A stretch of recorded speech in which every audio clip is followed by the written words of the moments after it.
What Really Happened with your host, Mike Rivero. The history the government hopes you never learn. Here is your host, Michael Rivero. And aloha, America. Welcome to our show today. It is Thursday, June 1st, 2017. June is busting out all over. You have to be my age to get that musical theater reference here. So, sure happy it's Thursday, sure happy it's Thursday, sure happy it's Thursday. We've got a lot of stuff to talk about today. The phone lines are open, 800-313-9443. Mike is in our control room, twiddling the dials, keeping us out of trouble, ready to answer the phone when you call on in. A couple of quick program notes, of course. Next Monday, June 5th, Gilad Otzman will be joining us on the air to talk about his concert tour, his lecture tour, his new book, and I guess he's going to be talking about his being attacked, physically attacked by Antifa. We'll be talking about that a little bit later in the show. And on June 8th, we're going to have Phil Turney and Dave Gahary talking about Israel's attack on the USS Liberty and the subsequent cover-up, which is now proven to be less than effective because pretty much everybody knows.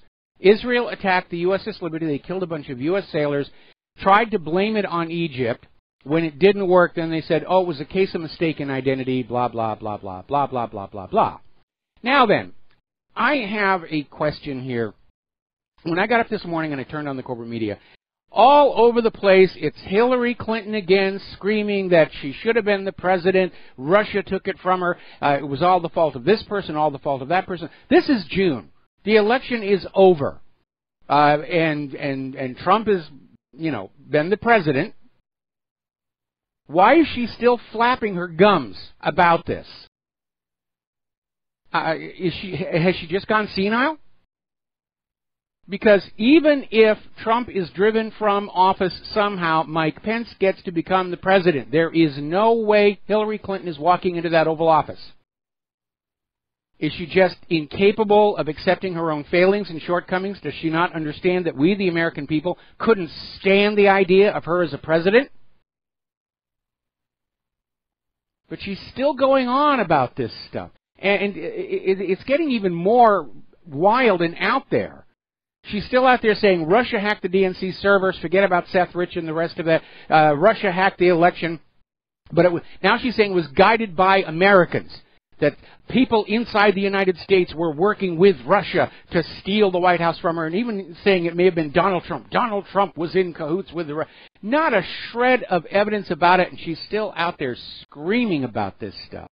Apparently she was at the annual Code Conference, and she was talking about, the fake news and how her campaign was under attack and guided by Americans. And frankly, that was the shark right there.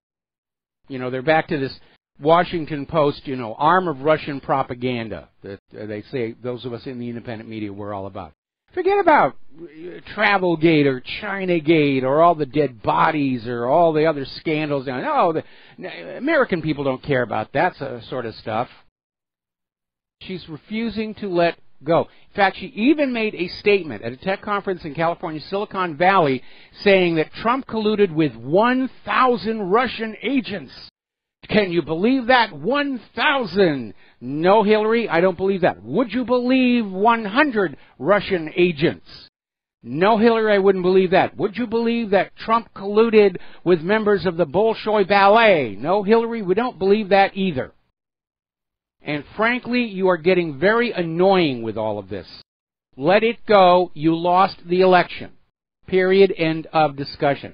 And Hillary is starting to blame people who were working within her own campaign. And apparently Clinton has claimed that the Democratic National Committee fell far behind the RNC in terms of voter and data analysis. And now she's trying to lay the blame on the DNC data director, saying it was all their fault. And, of course, the DNC data director has come back with a reply that we cannot say on the radio without risking our FCC license here. The good news is even the corporate media is starting to make fun of all of this. And Tucker Carlson went down the list of crazy Hillary Clinton conspiracy theories about Russia and why she lost the election. And Hillary's still out there saying she had the popular vote and she had the most grassroots support. But, there was a study that was actually done. 2 different online audit tools are saying that the majority of Hillary's Twitter followers were fake. She's been caught buying Facebook fans. It was all manufactured illusion. And she came up short trying to steal the election, and that's why she's angry. She feels she deserves the White House because she had this massive vote fraud online propaganda campaign, and by golly, it's just not fair that she didn't get it. Now, Judicial Watch has come on out with a new press release showing that some of the more recently released Clinton emails are showing classified information was sent to Clinton Foundation employees. Now, nobody at the Clinton Foundation had the security clearances needed to see this information. The email system at the Clinton Foundation was not secured and certified for the handling of classified information. These are, again, Title 18 violations, and they're not accident, they're not negligent. She intended to send these emails. That's Title 18 felony violation. And apparently these emails are also showing Huma Abedin providing U.S. government plane and hotel reservations to Chelsea Clinton for her trip to Germany while she was employed at the Clinton Foundation. In other words, misappropriation of U.S. government taxpayer-funded assets. And Abedin is quoted in the emails as saying she's hooked up people from the Russian-American Foundation with the right people at the State Department. Well, there's some Russian collusion for you, but more importantly, it's a pay-for-play scam. And that's why we didn't want Hillary as President of the United States. We're going to do a quick shout-out now to our on-air affiliates who are just now rejoining our network. The Sethridge case is still out there. People are talking about it. It's all over the independent media. It's all over the foreign press. The U.S. corporate media is still trying to make this go away because it represents a huge embarrassment. Not that there's yet another dead body on the dead body list, but because Sethridge is pretty much confirmed to have been the DNC leakers. Kim.com said he was the leaker. The gentleman that he was passing the information on to WikiLeaks said Sethridge was the leaker. Julian Assange implied strongly he was the leaker. And there's no evidence of anything else. The Russian hacking the DNC servers story has fallen apart because the company on which this whole theory was based has now pulled back. CrowdStrike saying, no, we didn't actually find any evidence of Russian hacking, and they are refusing to cooperate with the congressional investigation. So now we're looking at a high-level assassination. We're looking at outright falsehoods by politicians and the corporate media regarding the DNC's emails. Now, a lot of people are saying there's a lot of weird stuff going on. Supposedly, Sethridge's laptop has now disappeared. So have the videos off the responding officers' body cams. And the story came on out that they had a video from a security camera in the neighborhood that just showed the killers from the feet up. Well, apparently that is not true. According to a video that's over on YouTube, apparently Sethridge's neighbor had security cameras. They caught the entire attack, and apparently the Metropolitan Police Department got a copy of the footage. It has now disappeared.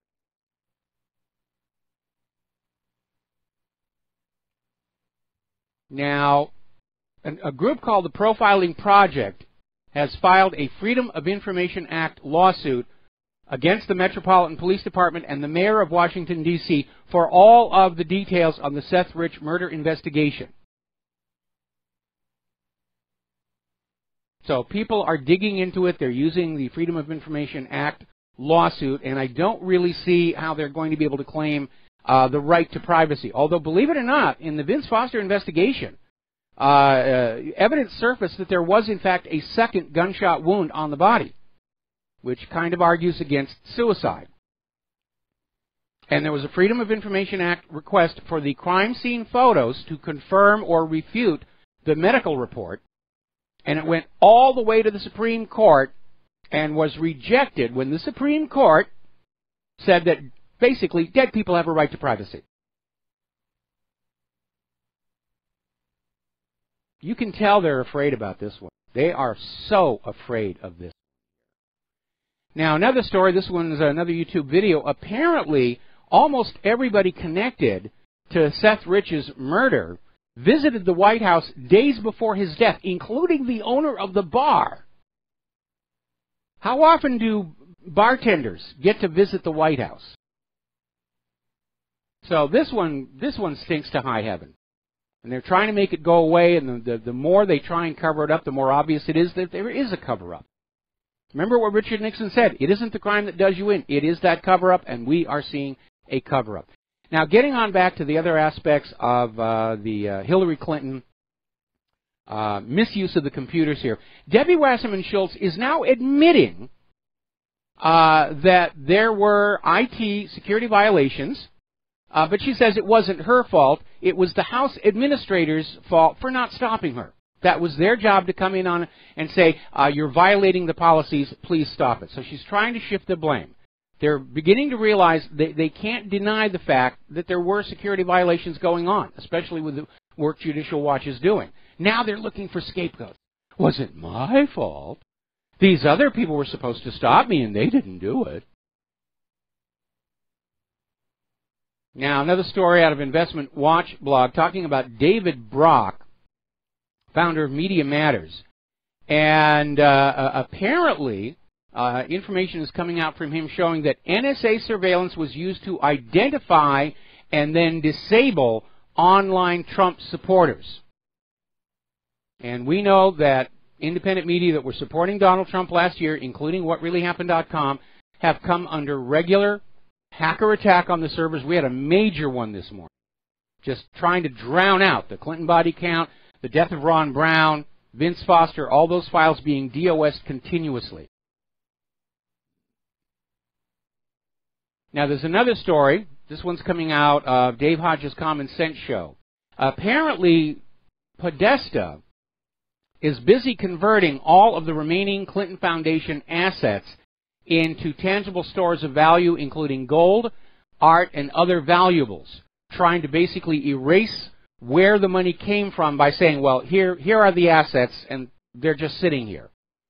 Apparently, they're concerned that there could actually be a RICO lawsuit leading to the seizure of the Clinton Foundation assets. And apparently, Podesta is hiding these assets, buying the gold, buying the art, secreting it away.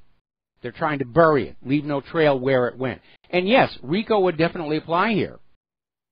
And if you will remember, Larry Klayman, who was the original founder of Judicial Watch, and now he's got another organization, Freedom Watch, did file a RICO case, a solid RICO case, against the Clinton Foundation last year. Unfortunately, he had the misfortune of being assigned to a judge who was a Clinton appointee, who simply threw the case out of court without even evaluating the evidence. Just said, it's gone, you're out of here. Now, over in Great Britain, The Guardian is reporting a story where Nigel Farage is now a person of interest in the FBI's Russia investigation. And Farage is basically saying this is obviously fake news, and it's laughable. They're trying to create a monster out of Russia and then use Russia to tarnish anybody who's not going along with the New World Order and the war agenda. Now, there's a wonderful little video that surfaced on social media where apparently Maxine Waters was talking with some of her constituents, and one of them just steps on up and says that they're going to work to get Maxine Waters impeached for numerous things that Maxine has done. And get this, Maxine Waters replies saying, you cannot impeach a woman of color. I mean, that right there tells you that the 25th Amendment maybe ought to be applied to members of Congress as well as the President, because we're dealing with somebody with serious mental issues here, I think. Now then, as I mentioned at the top of the show, Gilad Atzmon was physically attacked from behind by 3 Antifa activists. He was going to a literature event in Edinburgh with political commentator David Scott, and the police were informed, and they did get photos of 2 of these Antifa activists, of their face. So they're now being hunted for and arrested, hopefully. Turning to the international news, down in Manila, there's been what appears to be a terror attack at the Resorts World Manila. where masked gunmen just entered the place and started shooting. One was up on the second floor of the hotel, just firing down at the guests, and still getting information about how many people were injured in that. But it leads to a question that a lot of people have been asking over the last few days. Why is ISIS attacking the Philippines? Don't they have enough to do over in Syria and Iraq and Libya? Why all of a sudden the Philippines? Well, the answer comes from an article, the U.S. Deep State trying to overthrow the Filipino government. The U.S. Deep State is very unhappy over Duterte's war on the drug trade. Remember, the U.S. and the Philippines were all buddy-buddy and everything was fine until Duterte said, look, this drug trafficking has gotten completely out of control. And he started handing out death sentences for drug traffickers. And Obama went out over there and said, you ought not to do that. And basically soured U.S.-Philippine relations over this drug dealing issue. And now all of a sudden ISIS, which we know is a manufactured U.S. proxy, is in the Philippines trying to overthrow the democratically elected government. It's getting pretty obvious. Now, over in Iraq, the popular mobilization units have declared they are now ready to enter Syria to support Bashar al-Assad against the U.S.-backed rebels, ISIS and Al-Qaeda, which we know are also backed by the U.S. And this is getting into a very, very tricky situation because especially getting around that hot zone on the border, it's looking like the U.S. forces and their allies could very easily wind up in actual combat with the Syrian government forces.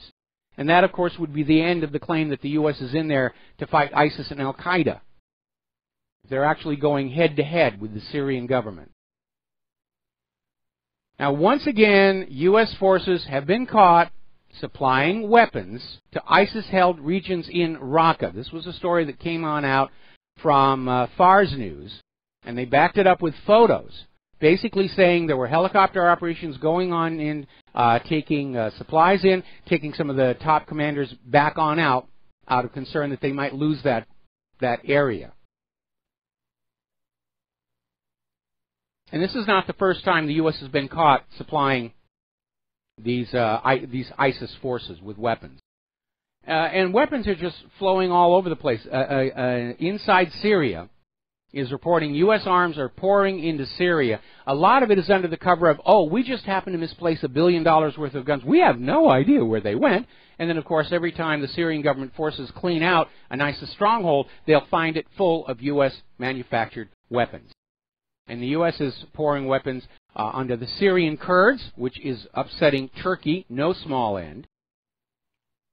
The whole region is spinning into chaos, and maybe that's exactly what the U.S. government wants to see happen, because according to this other article out of Sputnik News, Washington wants to occupy certain portions of Syria. And they're saying that even once this 6-year war is over, the U.S. is going to remain there in certain portions of Syria. This is coming former senior security policy analyst to the U.S. Secretary of Defense, Michael Maloof, in an interview with Radio Sputnik, saying the U.S. is not going to leave Syria the way they've never really left Afghanistan. Going to maintain a garrison.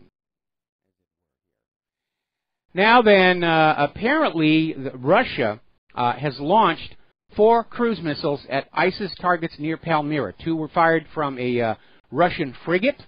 2 were fired from a submerged submarine. All 4 hit their target. That's a 100% success rate. And indications are that these targets will not be back to running in less than 24 hours. We're going to take a break for commercials. We'll be right back. Aloha, America. Welcome back to the show here. And a listener just wrote in to remind me that following that little upset over Duterte's drug policy between he and Obama, Duterte started talking about allowing Russia and China access to military bases in the Philippines, and that obviously is going to be a very powerful motive for ISIS to be used to try and overthrow yet another government of yet another country that has done absolutely nothing other than to refuse to obey the United States of America. Getting on back to Syria, Putin is once again reiterating that only the Syrians are entitled to decide the future of Syria, and reiterating again that there is absolutely no evidence to back up U.S. claims that Assad was using sarin gas on the people of Idlib. And in any event, the story never made any sense anyway. There was no reason for him to do something like that. It's just another U.S. government lie. I had another phrase I was going to use there, but again, we don't want to endanger the FCC licenses of our on-air affiliates here.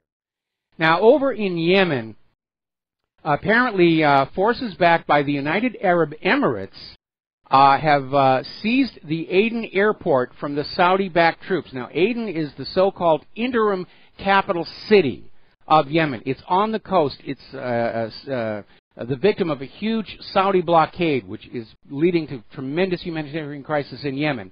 But apparently they have captured the airport, and that means they're going to be able to start bypassing that naval blockade with aircraft. So that situation is out there.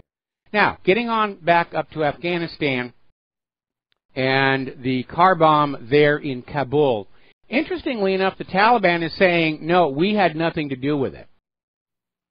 Because apparently whoever set off this bomb wanted to blame the Taliban to try and get those members of Afghanistan who are under currently U.S. puppet control to say, oh, bad Taliban, let's go get the rest of them. But the Taliban is saying, no, what is us?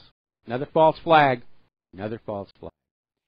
Adding to the daily diet of booga booga, apparently BFV President Hans-Georg Mabin, I think that's pronounced, who's boss of Germany's spy agency, is saying ISIS has set its eyes on Europe. This is coming from Die Welt.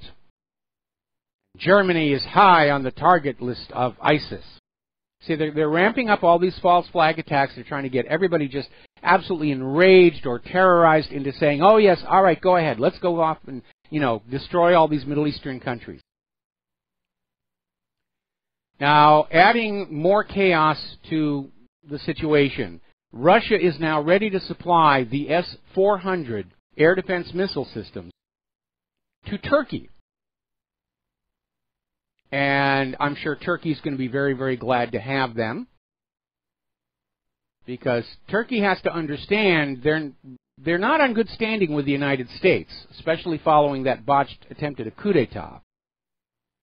Turkey also understands they too are within range of Israeli warplanes, although there's a growing suspicion that Israel has managed to hack the S-300, S-400 radar systems to make their own planes untouchable. I'm sure that software engineers are already looking at that. More weapons going into the region. It's turned into a major, major flashpoint.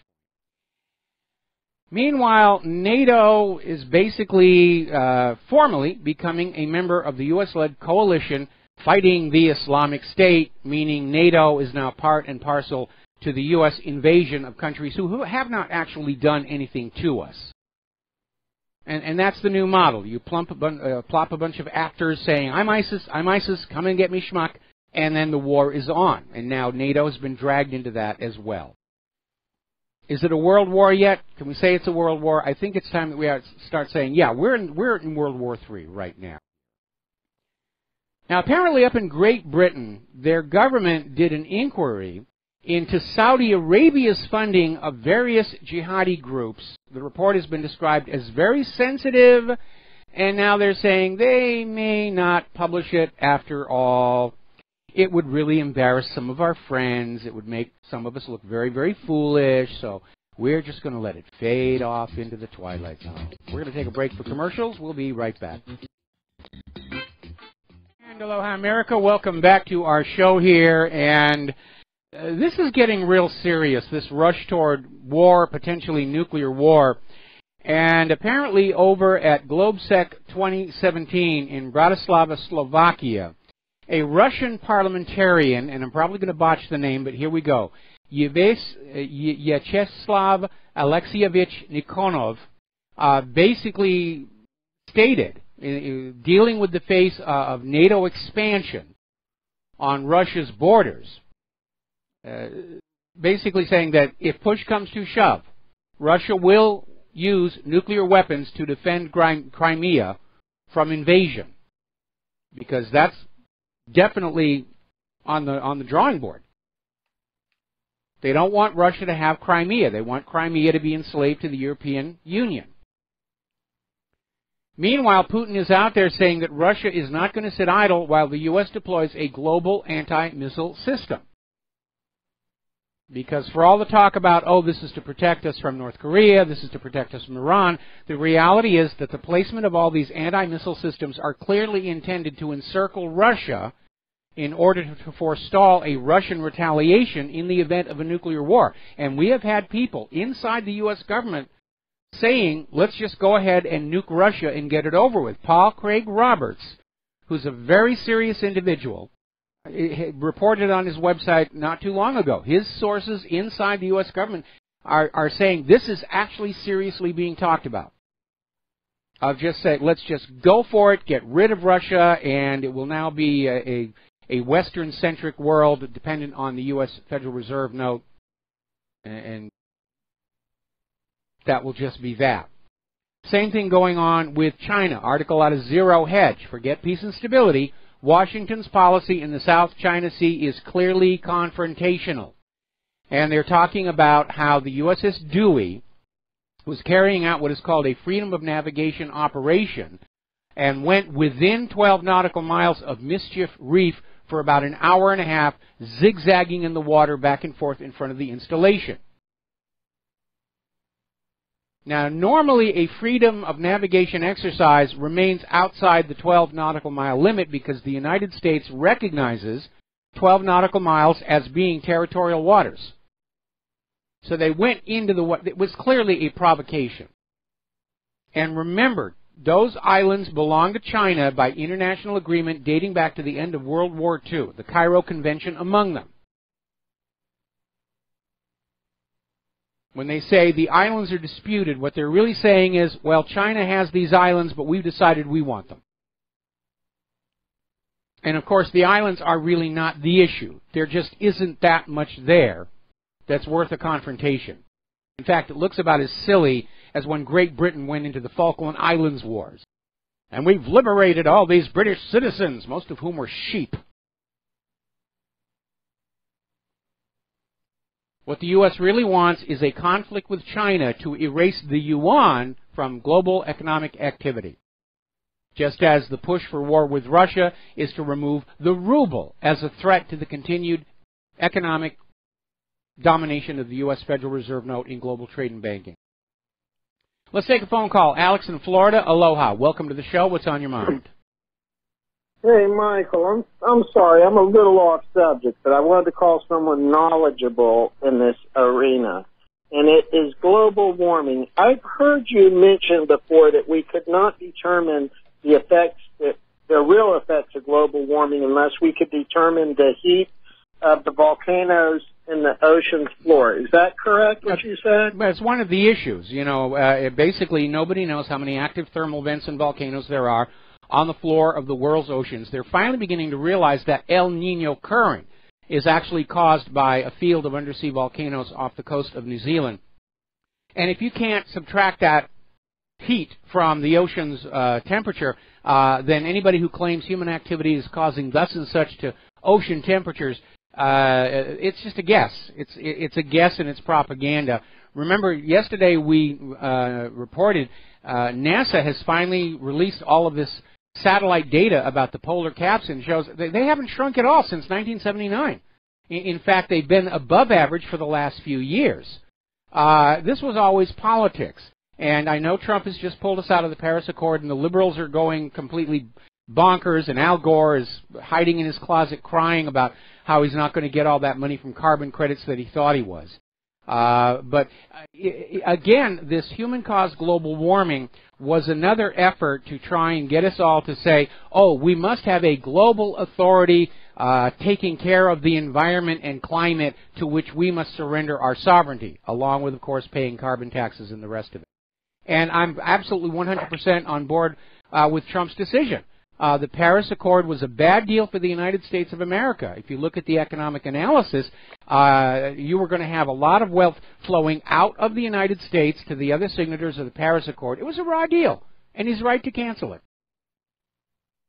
Okay, that's good to know. Now, I also heard on global warming, and maybe you know, when you hear people say it's the hottest temperatures that we've had since they started measuring global temperature, I heard that when they started measuring global temperature, it was in the middle of the last ice age. Do you know if that's accurate, or that's just someone talking? That's just somebody talking, because we had not invented thermometers back in the middle of the last ice age. Generally, there's been a lot of fudging of the data that has been exposed, trying to erase the effects of the medieval and Roman warming periods, which actually turned out to be times of tremendous abundance for the human race. And we certainly know from the ClimateGate leakage of computer source codes and emails from the Hadley Climate Research Unit that they've literally been rigging the data to sell this idea that humans are warming the Earth. And remember, back in 2000, they were out there saying snowfalls are now a thing of the past. Look, we've had all these hard winters, and look how long winter lasted into this spring. We actually were officially in the astronomical summer, and they still had snow in Montana. Yes, and I also heard that not only, well, you just told me the Paris Accord is a raw deal for the United States. I also heard that basically they're not preventing these countries from polluting the atmosphere and the environment. They're just making them pay for it. Do you know if that has any? Yeah, that's all it was. That's all it was about: extracting money, basically extracting wealth from the more industrialized countries and shifting it over to the less industrialized countries as part of this attempt to even out the world's economies before they drop the borders for the global government. Okay. And I also wanted to say, I don't want to be a mean guy. Not a mean guy. I actually think Trump's trying to do the best that he can do. I don't think his war efforts were, like, malicious. I think he was just having to appease the deep state for the moment. Am I correct on that? I would agree with you on that one. Trump has made some very bad mistakes, keeping on the Obama holdovers, allowing himself to be surrounded and hijacked by the neocons. But we're hearing, again, more rumors of major shakeups to the White House staff. And it would apparently Kushner, because of his actual involvement in this Russian bank that was under sanctions, Kushner's being pushed away. Steve Bannon may be coming on back. That would be a really, really good sign. We could yet see Donald Trump stand up and say, you know something, I'm going to go back to being the president that I campaigned as. But again, certainly with the most important agendas, the economy and the wars, he has been a disappointment. But he is doing some things that I definitely like. He's definitely coming on out against harmful vaccines. He's pulling us out of the Paris Accord. So there's some good and some bad. Which means he's still a far better president than Hillary Clinton would have been, because that would have been all bad. Yes. I think he's trying his best, to be honest with you. He has a tough position, and I don't, there's some that say he's only going to be a one-term presidency. I don't think he cares if he's one term or not. If he's good, I think I've heard you say we want him for 2 terms. Well, but if he's bad, I think I don't think there's ever been a president who wasn't dreaming about a second term, and apparently Donald Trump is already officially declared for 2020. So, what can I tell you? I hope so. I think he's doing a good job. I think at the end of the day, 4 years from now, I'm hoping that we can say he did the best job that he could do. I contacted the White House and said, if you just stay out of wars, you will be a great president. But I want justice for all the crimes that have been committed by the United States government. I do as well, but again, Obama campaigned on ending the wars in 2008. We didn't get it. Trump has campaigned on ending the wars. We're not getting that either. And I think that's going to be the benchmark that we hold Trump to. And if we get into the 2020 election season and we're still at war in all of these countries, assuming the United States government hasn't actually collapsed by then, the only way I would support Donald Trump for a second term right now is if Hillary runs again. If they run Tulsi Gabbard, I'm on her side. You know, me too. Yeah, me too. I would love to see Tulsi run for the White House. I would love to see Donald Trump put her as the FBI director. I know she might not have the credentials, but I think that she has the heart, and I think she tries her best to deal in honesty and truth. Yes. Yes. I would love to see her there, and she's a Democrat. Yes. What kind of crap could they give her? Well, I mean, look how they went after Bernie Sanders. He was a Democrat. They tore him apart. They dropped him in the shredder.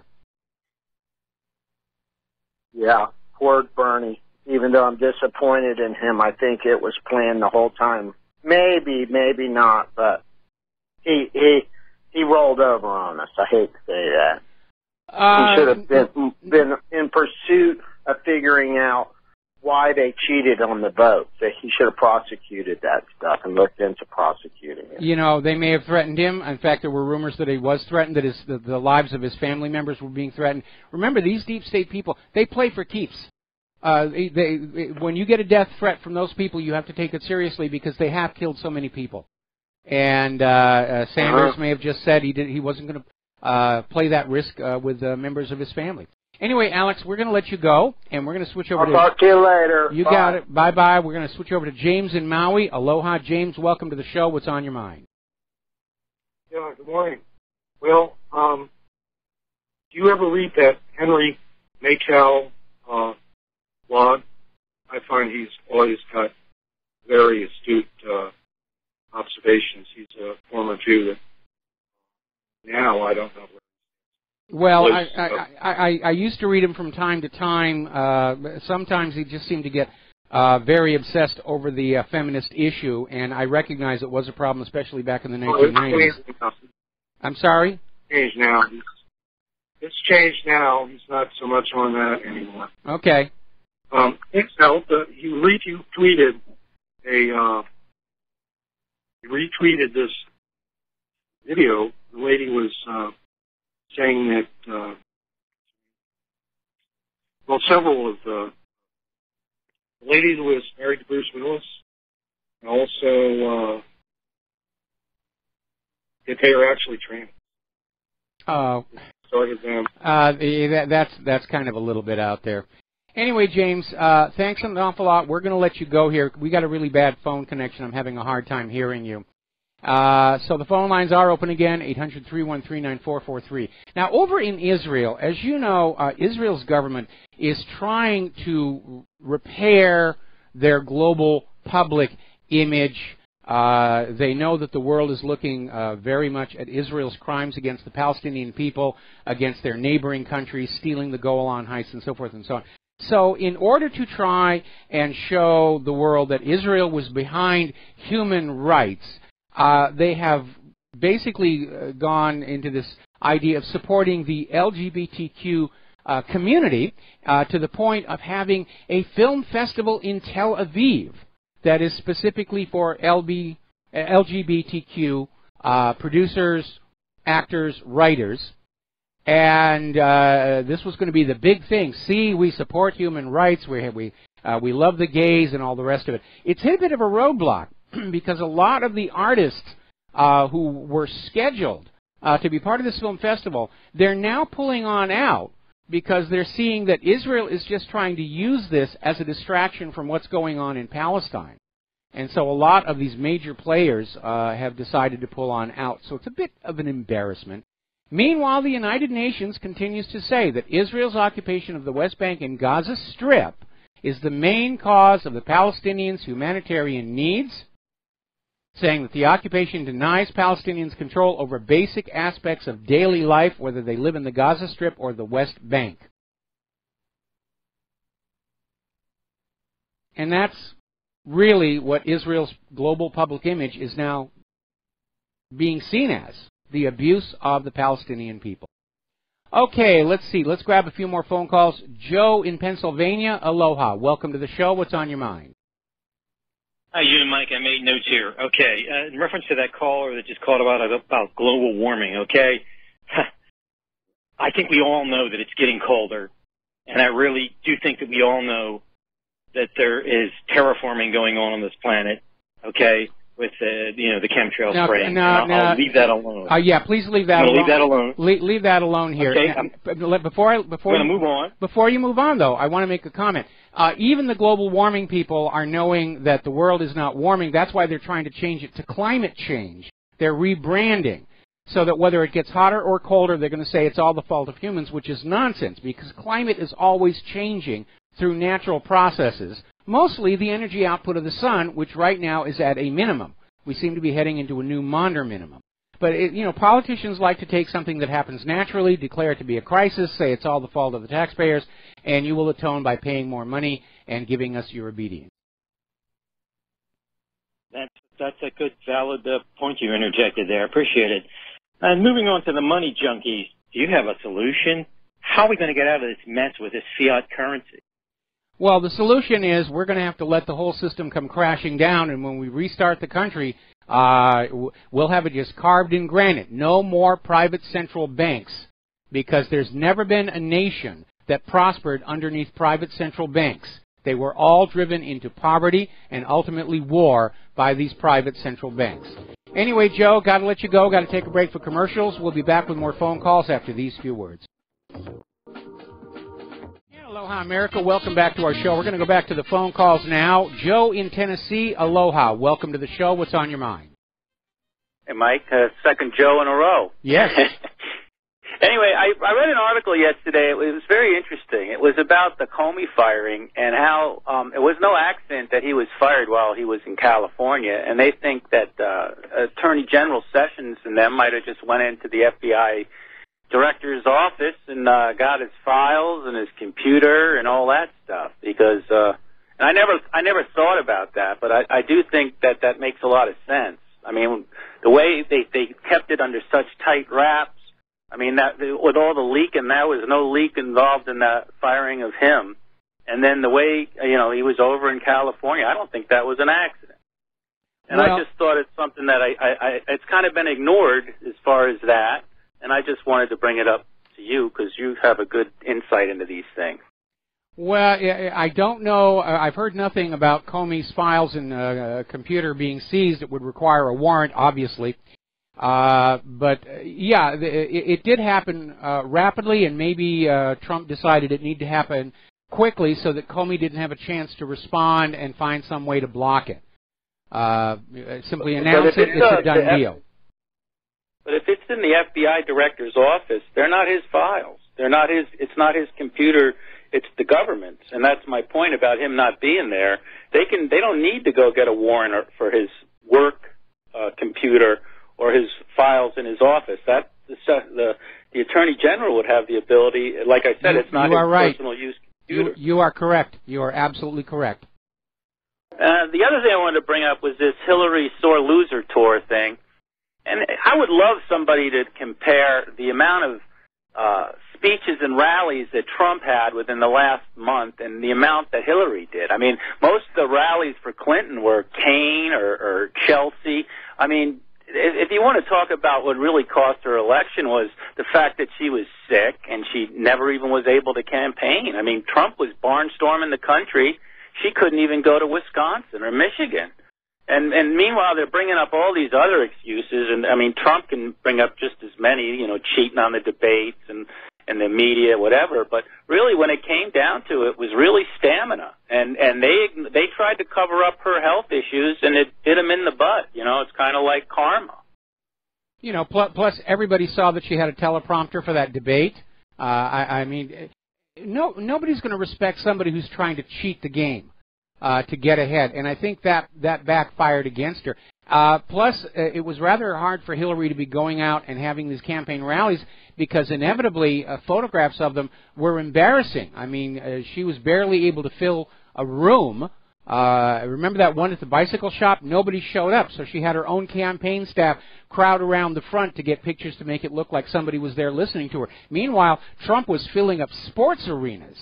And so it was very obvious. I mean, at this point, I would love to see full investigation into the election fraud because I don't think Hillary won the popular vote. I think she lost by an absolute landslide, and she's angry because she was cheating the election, but she couldn't cheat it enough. And I think that's what came on down. Joe, thanks an awful lot. Going to let you go. Going to do a station identification. We'll be right back. Aloha, America. Welcome back to our show here. Hour number 2. The phone lines are open, 800-313-9443. And we're going to go back to the phone. Steve in California, aloha. Welcome to the show. What's on your mind? Well, Michael, I got a liberal friend down in Florida. I love her. She's a dear person. She means well, but she's buying into the whole global warming, climate change thing. And so last time I spoke to her, I told her, I said, they realize they're cherry-picking the data, just kind of like they do with their unemployment statistics of 4.4, which doesn't equate to 98, 92 million Americans out of work. That doesn't seem like 4.4% to you. And her eyes kind of opened up, and I said, basically my last thing I said to you as far as the argument goes is, when was the last time you were told the truth about taxation and where your tax money was going? I said, this is a tax scheme. This is about carbon taxes.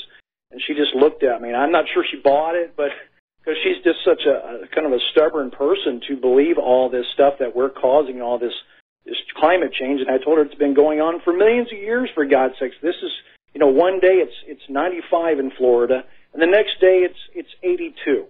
Well, that's climate change. There's a difference in temperature there, so that's climate change. And you and I have nothing to do with that. That is just the way the weather is. It's cyclical, and we're going through a little cool period now, and there'll be a time when it'll get a little warmer, and we didn't cause any of that either way. I'm not sure she'll ever buy any of this because, liberals, they don't use logic. They really don't. She's a sweet person, but logic is not in their best interest. No. They're definitely that part of the population that has been convinced to allow beliefs to dominate their thought processes. Don't think, don't analyze, don't question, just believe. I believe in human-caused global warming. I believe Hillary Clinton is innocent. And that's why governments and churches try, from when you're very young, to just get you to go on your beliefs, because you're far easier to control that way than actually making a logical, rational argument. Two things that I find are very, very powerful in talking to somebody who is a believer is to remind them that the same people telling them that humans are warming the earth are the same ones that told them Saddam had nuclear weapons. That usually will get a very good response. And that's good for almost anything. Yep. And the second one is when you say, the humans are causing climate change, you say, when in the entire 6 billion year history of the the planet Earth has the climate not been changing? And for how long of that 6 billion years were humans not even here? One of the other big arguments that you've mentioned many times is all the underwater volcanoes that are unaccounted for or actually never factored into anything because, well, you can't have that. You can't tax them, so you gotta tax the people. That's where the source of money is. So, but she never, she didn't even realize the volcano issue being factored in at all of climate changing at all. Well, there are far more potent greenhouse gases in the atmosphere, water vapor first and foremost. But you're not going to get people to pay a cloud tax. Methane is 10 times as potent a greenhouse gas as carbon dioxide, but methane is coming from cows and deep crust microbes and termites, which are life forms far too intelligent to listen to Al Gore's nonsense. Well, they tried that out here for a little while. It made it through the rounds of a cow fart tax out here, but I think it got shot down. But I wouldn't be surprised they come back at that flatulence tax again for the animals out here in California. They're just so hurting right now for money. Anywhere they can find it, they'll take it. And I haven't even asked her about that whole thing. I have to throw that out of the flatulence tax. What she thinks about that? Hey, thanks, Mike. All right, thanks an awful lot. We're going to switch over to Chuck in Texas. Aloha, Chuck. Welcome to the show. What's on your mind? Hey, Mike. I noticed something periodically. I don't know if you're familiar with a website called the Liberty Mill. It's kind of an aggregator. They grab a lot of the best websites and put them out, for people to be able to peruse. And your website is posting things, at least on there, from, like 2006. Periodically this would happen. I thought it was because you were under attack. But I went to your website, and it's up to date. So I was just wondering, kind of giving you a heads up. Well, it looks to me like they've got, it looks like they're, they may have a software problem. I mean, the database on my website does go back a very, very long time. In fact, I'm looking at a way of trying to trim it back down to make the website run a little more efficiently. But if they're using the RSS feed as an aggregator, who knows what they're getting? If they're doing a search on a topic through Google and they're not filtering for dates, then yes, they're going to get articles that go back to 2006. Yeah, well, it brings up your daily headlines that you post on your site. Periodically, it'll come back and it's jumped back several years, and then give it a day and it'll correct itself. And first I thought it was because you were being attacked, and I just wanted to ask you about that. It's called the Liberty Mill. You might want to check it out and see, because I know it drives traffic to you, and I want you to get all the traffic you can use. All right, well, I'll take a look into it, but I have a feeling that it's probably just a coding error on their part. And it's one of the problems when you're running an automated aggregator is you're going to get issues. Sometimes people will send me articles where they're saying they're current, and then I look at it, and they're actually years old, so I'm trying to keep an eye on that as well. Anyway, Chuck, thanks an awful lot for the phone call. We're going to let you go. We're going to do a shout-out now to our on-air affiliates who are just now rejoining the network, and we're going to go back to the phones to James in Charlotte. Aloha. Welcome to the show. What's on your mind? Hi, Mike. Yeah, I just want to follow up on a couple of the previous callers. There's a gentleman that I saw a presentation on YouTube. I don't know if you've come across the name or familiar with the name John L. Casey. He's Yes. a former NASA consultant Yes. and an advisor on space policy to a couple of congressional committees. And he's written some books. One of them, I think his latest is called Cold Sun. And I can't remember the other, something about... Well, I don't recall the names of the others, but basically what he's saying in terms of climate theory is that we're going through one of those rare periods in the looking at the total history of the Earth, an interglacial warm period, which is fairly rare in terms of the overall history of climate range, and that we're now moving into what is going to be a substantially colder period, at least for the next couple or 3 decades. Yes, yeah. The indications are that the sun is going into a new Maunder minimum, which coincided with the mini ice age of some hundreds of years ago, and that does seem to be what's going on. And obviously, for the global warming movement, which back in the 1990s when they were out there selling this, the Earth really was getting warmer, but then it reversed, and that's when all of a sudden they had to hide the decline, and because they wanted to keep that situation going for carbon taxes and global environmental authority.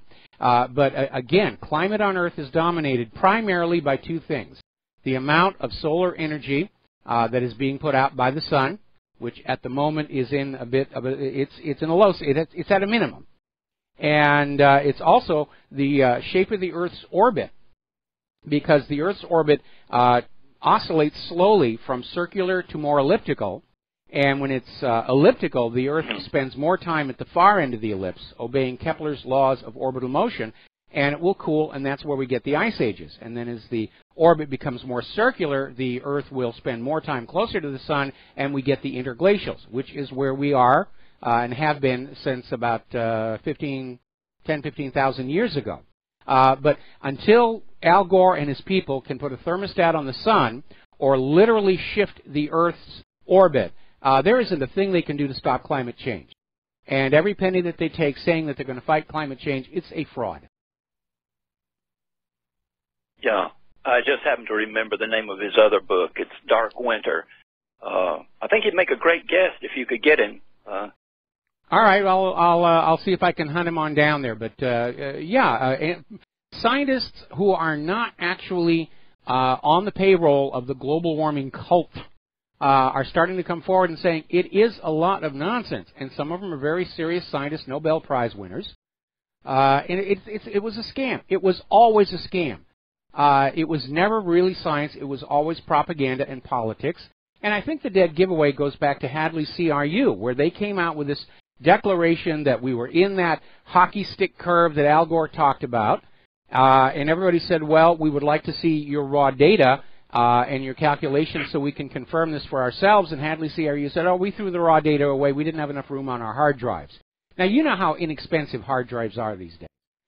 So it was ridiculous. And again, one of the fundamental principles of the scientific method is reproducibility.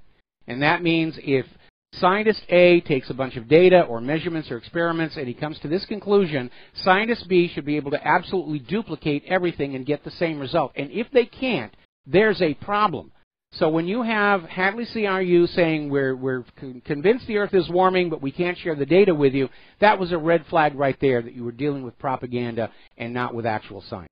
Remember, the reason there is a scientific method is because individual scientists are just as corruptible as individual politicians or individual clergy or individual pharmacists.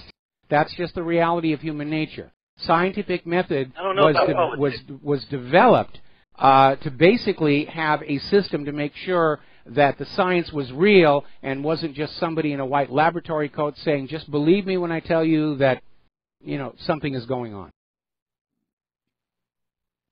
Yeah. Well, like I say, if you could get him as a guest, he's a really interesting, gives a really interesting talk. Okay, I'll try and get him. Okay.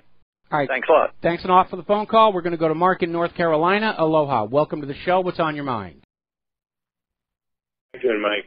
Mike, about this global warming, about this climate agreement that he got out, that Trump got us out of now. Seems like the Europeans, the EU countries are now having a cow.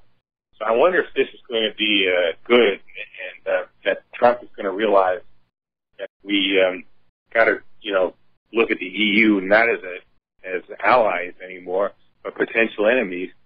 Start maybe forming some kind of, if not an alliance, maybe a trading partnership with Russia. Instead, Russia and maybe Eastern Europe, because I think Eastern Europe is getting to the point where they realize that this EU partnership with Western Europe is not working out for them, as they're already threatening sanctions on Poland and Hungary because they don't want to let the so-called refugees into their countries. And another thing too is I was watching something on YouTube the other day on Rents Radio. I don't know if you know what that is. Oh yes, you probably do. But anyway, he had a guest on, I forget the guy's name, but he wrote about a possible nuclear war, and they were saying together that they think these globalists are getting desperate, that they realize that they're losing, and if they think all is lost for them, that they might just decide to go ahead with nuclear war and obliterate the planet and say, to heck with it. We can't have it, you can't have it either. Well, no, they're not going to do that. What they ultimately could be thinking of somewhere, and Tom Clancy actually covered this in his book Rainbow Six, is you have all these these money junkies saying that they might come up with some kind of a biological weapon, and to which they have the immunity, they have the cure, and just wipe out 90% of the world's population, so that the Earth can go back to nature and they can live in their palaces of gold and marble. And we know that there's a lot of that thinking going on, because if you look at the Georgia Guidestones, one of the things that's carved into it is that the human population should be no more than 500 million across the entire face of the planet. So we know massive depopulation is an agenda for a lot of the money junkies. Bill Gates is out there saying that the human race should be sterilized using vaccines. Again, the fact that they have all this money does not make them gods. They certainly were not voted into positions of power to make these kind of decisions for all human life.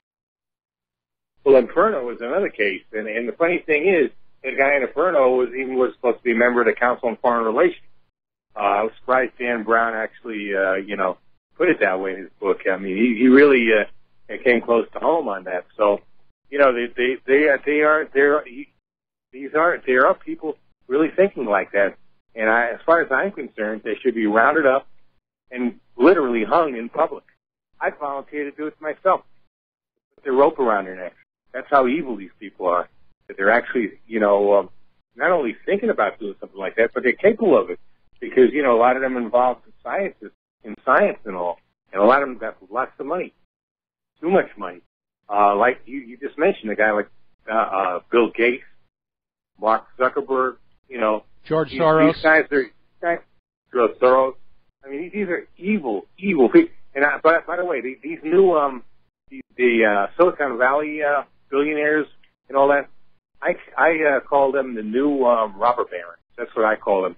These people are downright evil. They're elitist.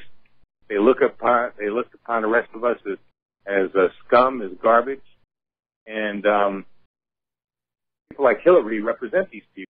When she came up with the deplorable stuff. But not only Hillary, you got a guy like that guy's name, Bill Kristol. Yes. Like that. They think like that also. On the so-called right. But they're not really the right. They're actually neocons who come from. I call the neocons genetically modified politics because they actually combine Nazism, Islamism, communism, and all kinds of other isms into one philosophy. So it's hard to say what they really are, but they're very dangerous psychopaths. And again, we got to understand that. And they've pretty much infiltrated themselves into what's considered conservatism today. I don't consider it. But that's what. No, that's why when somebody asks what my politics are, as I say, I'm a paleocon. An original conservative. Small, limited government, let everybody live their lives the way they want to, and, the government minds its own business. Unfortunately, neocons and liberals, indeed neoliberals, really do seem to have fallen into this idea that they're somehow elite and they have an automatic right to be making decisions about how other people are living their lives, and more to the point that they are freed from the restraints of the Bill of Rights. And that, of course, is the doormat to dictatorship right there.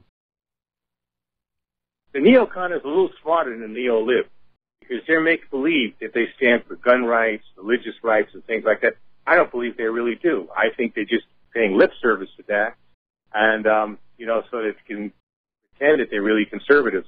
While the neo-libs, they come out and basically say, we want to confiscate your guns, we want to confiscate your right to speak. We want to, they're almost honest about what they want to do. But basically, if you really look at them, they actually are the same.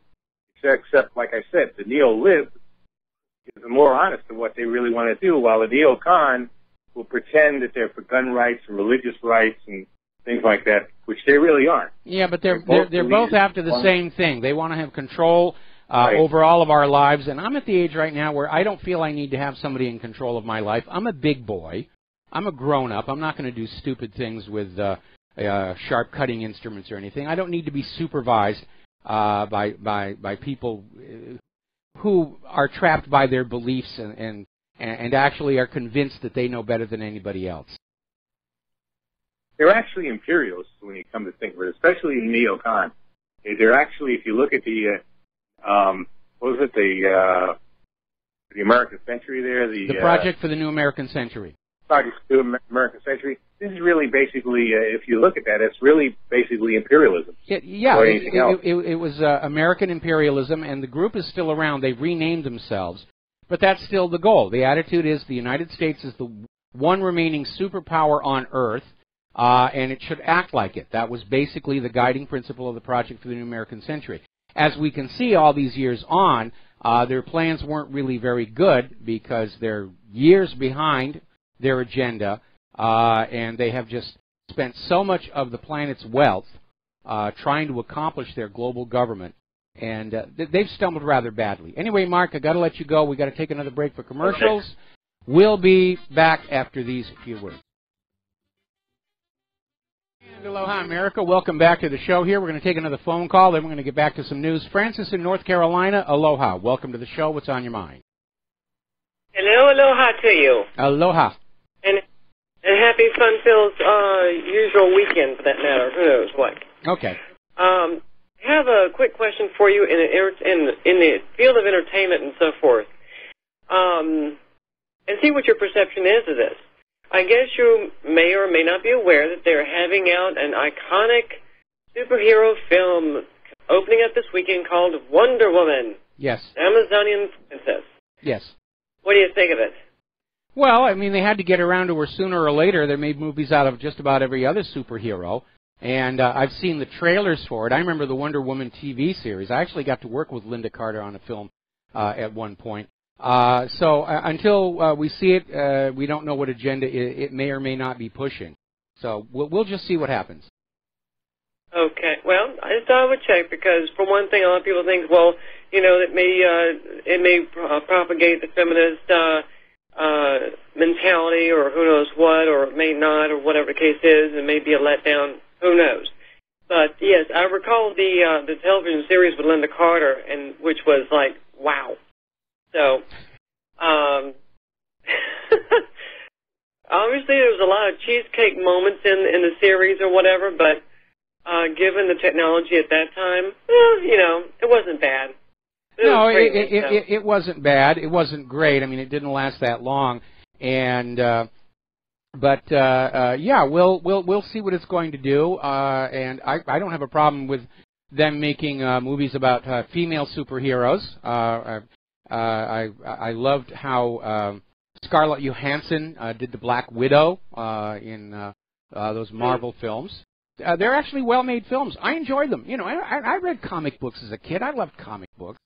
And so I actually do enjoy those movies. And they don't strike me as being overtly political. They're just a lot of fun. So, we'll see when Wonder Woman comes on out if it's pushing some kind of a hard political agenda or not. So far in the trailers, I haven't seen that much. Well, true.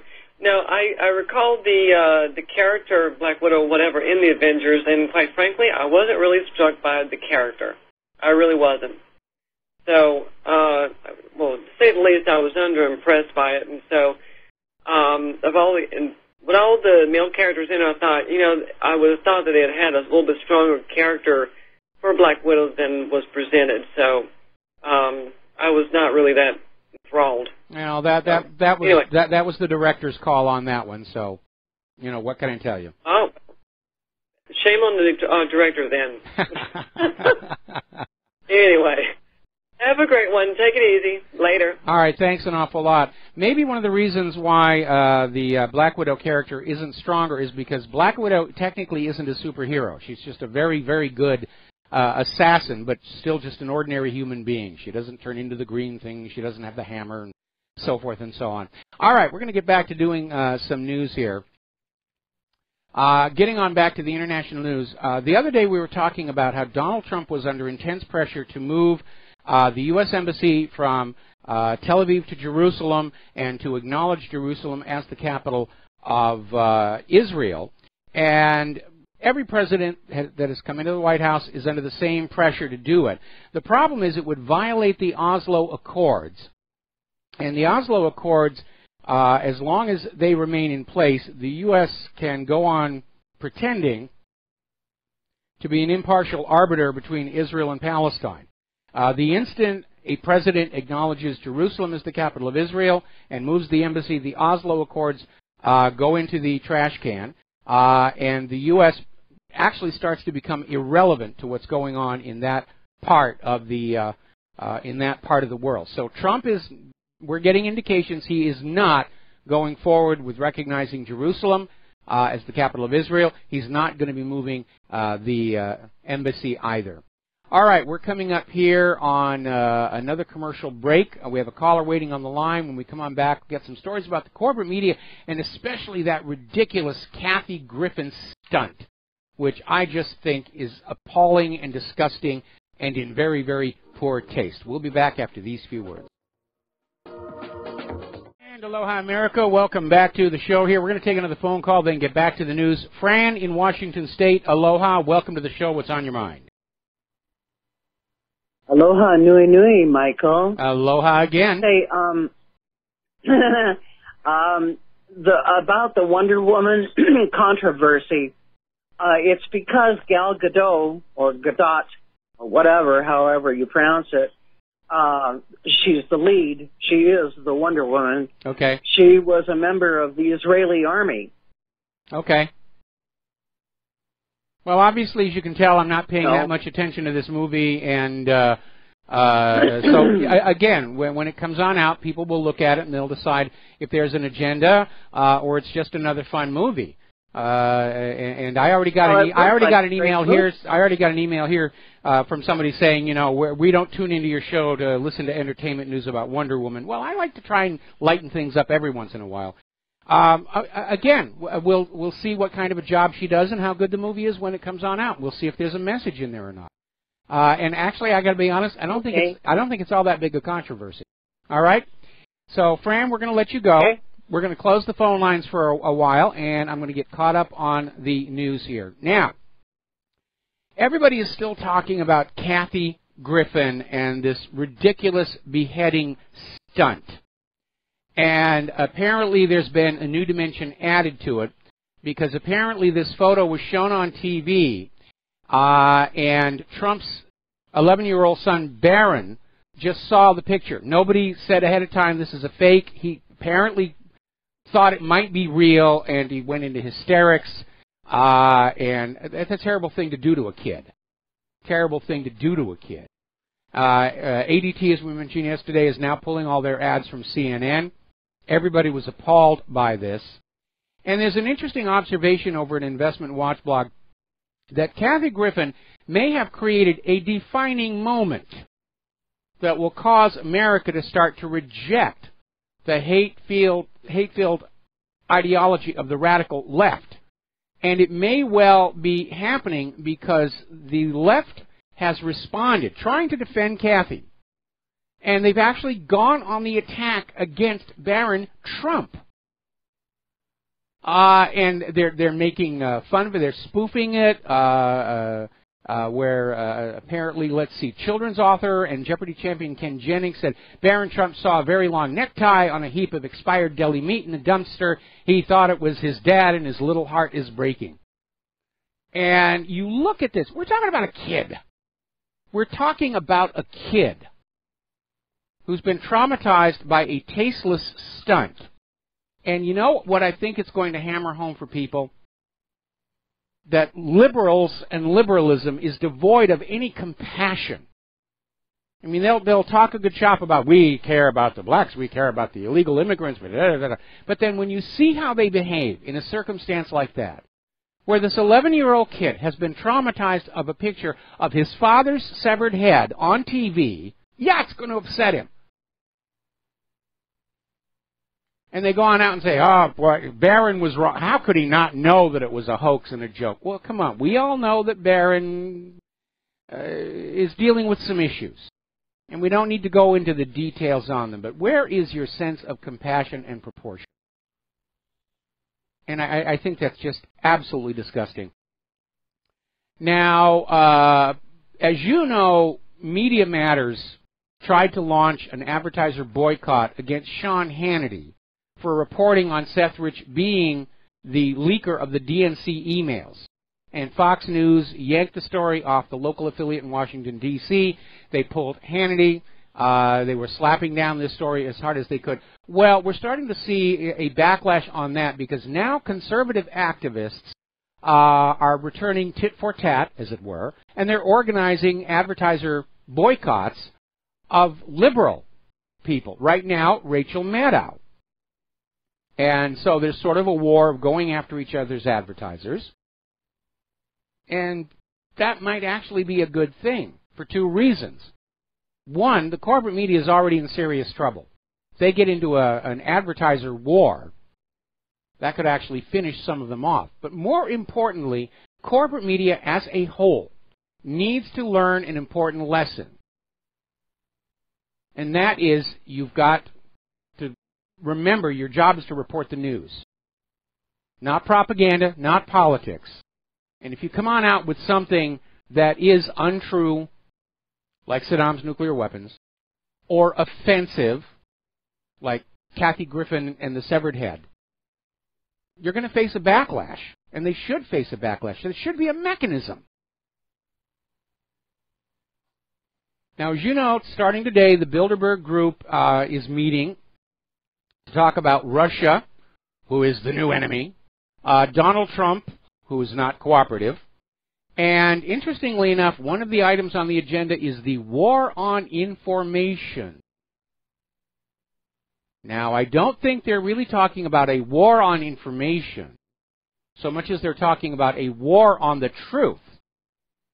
Because thanks to living in the age of the Internet, the people of planet Earth are beginning to see what their rulers are really like and the extent to which we're all lied to. And rulers who have lost that ability to lie to their people with impunity are unable to function. They're unable to take their people into wars or higher taxes or mandatory vaccinations or whatever it is that they're going to be making their money off of. So apparently the Bilderbergers are going to try and come up with some kind of a way where they can reassert the official lies, find some way to shut down those who would challenge those lies, in the face of many countries actually having laws saying freedom of speech is allowed, freedom of free opinion. In this country, it's the First Amendment, and already it's under attack. Israel's been trying to find ways to shut down the First Amendment for people who are talking about the history of World War II. Don't question, don't analyze, don't look at the facts. Just believe what we tell you to believe. Because that's how they control you, by getting you to let beliefs dominate your thinking. That makes you easy to control. And they want to go back to that. People are starting to think. They're starting to research. They're going out on the web. They're finding the facts for themselves. They're understanding how the official stories don't make sense, like Assad gassing his own people. Very obviously, they are scared. And they ought to be. And like I said, what we're seeing happen right now is a parallel to the social upheaval that happened back when Gutenberg rediscovered movable type printing. And all of a sudden, the middle class could afford to buy books. And literacy exploded. People started reading things the rulers did not want them to know. And those institutions that could evolve to the new reality and adapt survived. And those institutions that could not went extinct.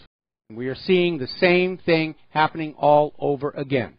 Those institutions that can evolve to the new reality of a better informed, more skeptical public will survive.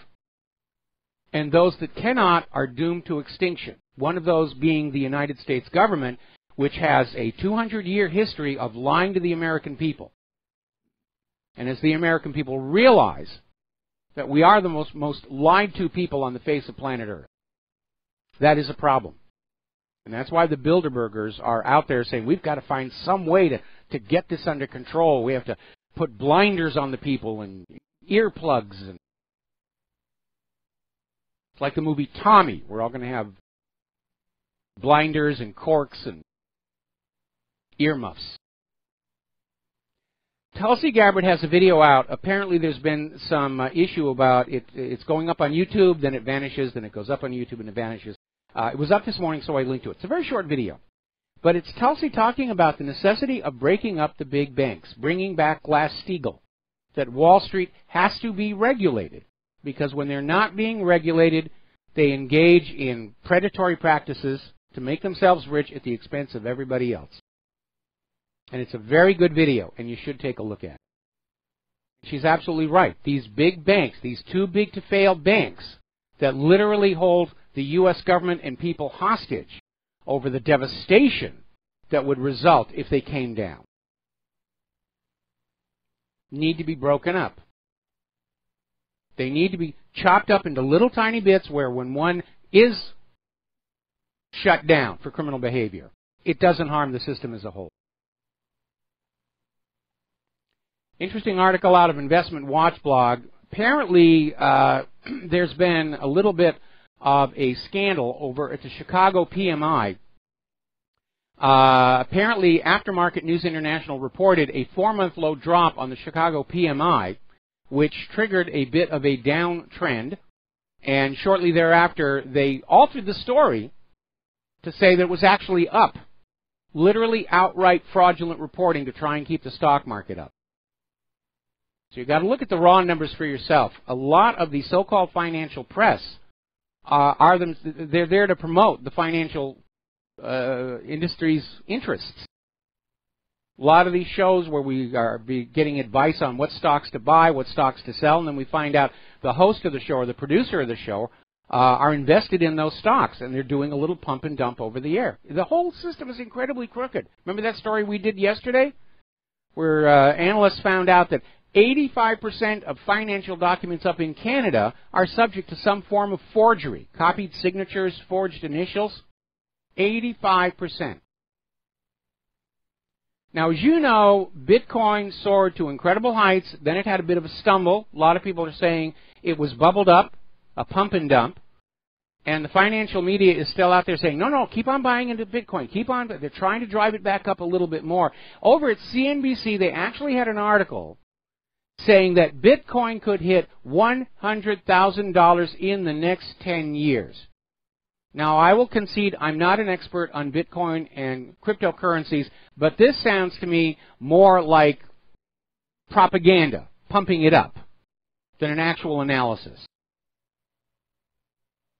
I don't think anybody knows what the economy is going to be doing 10 years from now.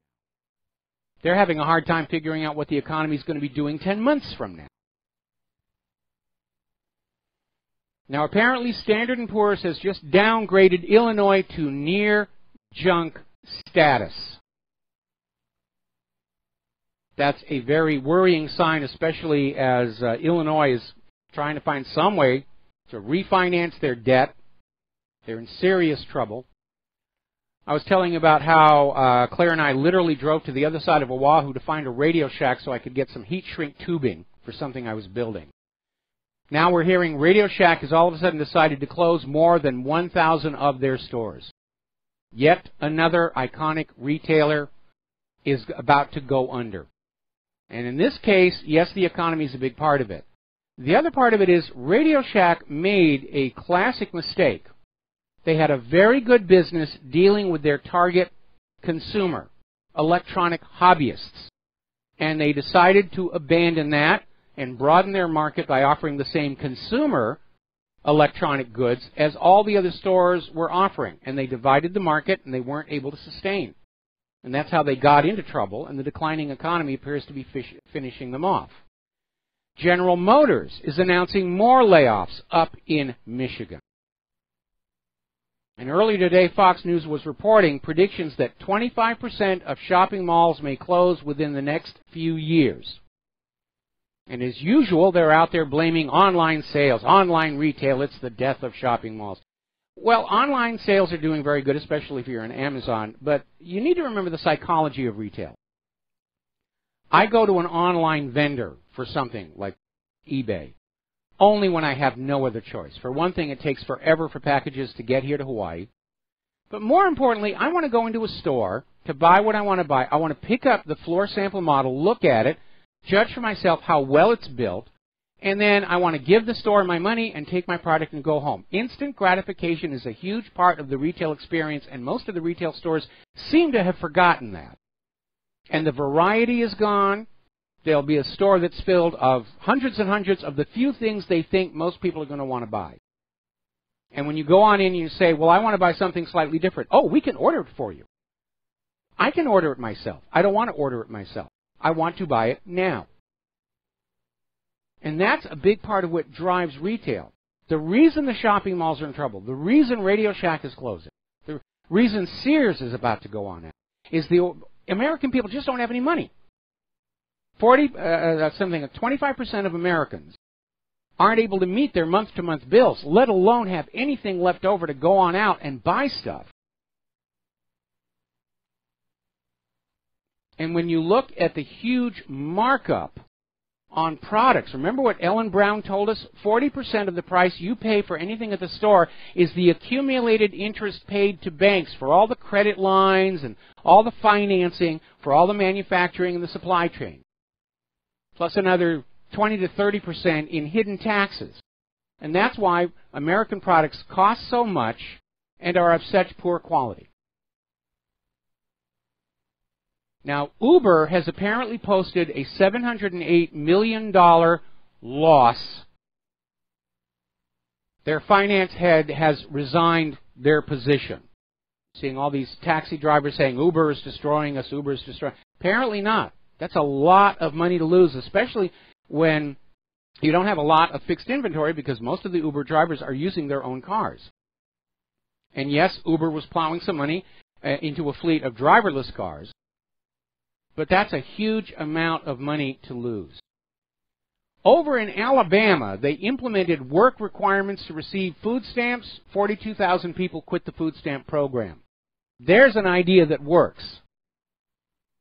And I want to delineate again. There are people in this country, a lot of people, who really do need our help to keep themselves and their children fed. But yes, in a nation where most of us seem to have lost our moral compass, there are people who take advantage of it. You had the government advertising for people to come onto food stamps, to get them dependent on the government and therefore unwilling to stand up and criticize what the government did. Alabama had the right idea. We'll give you the food stamp, but you're going to rake up leaves in the local parks. And 42,000 people quit the food stamp program. Now, out in Los Angeles, the homeless numbers have jumped 23% since last year. 23%. But the illegal immigrants and the refugees, they get free stuff. We'll be right back. Aloha, America. Welcome back to the show here, and getting on back to the economic news. Venezuela has started devaluing their currency. And they devalued it by 64% in a dollar auction aimed to stabilize the foreign exchange market. This is a very draconian move, and it's the latest in a series of moves to try and ease the crisis in a country that's been hit by soaring inflation and shortages of critical items, food and medicine.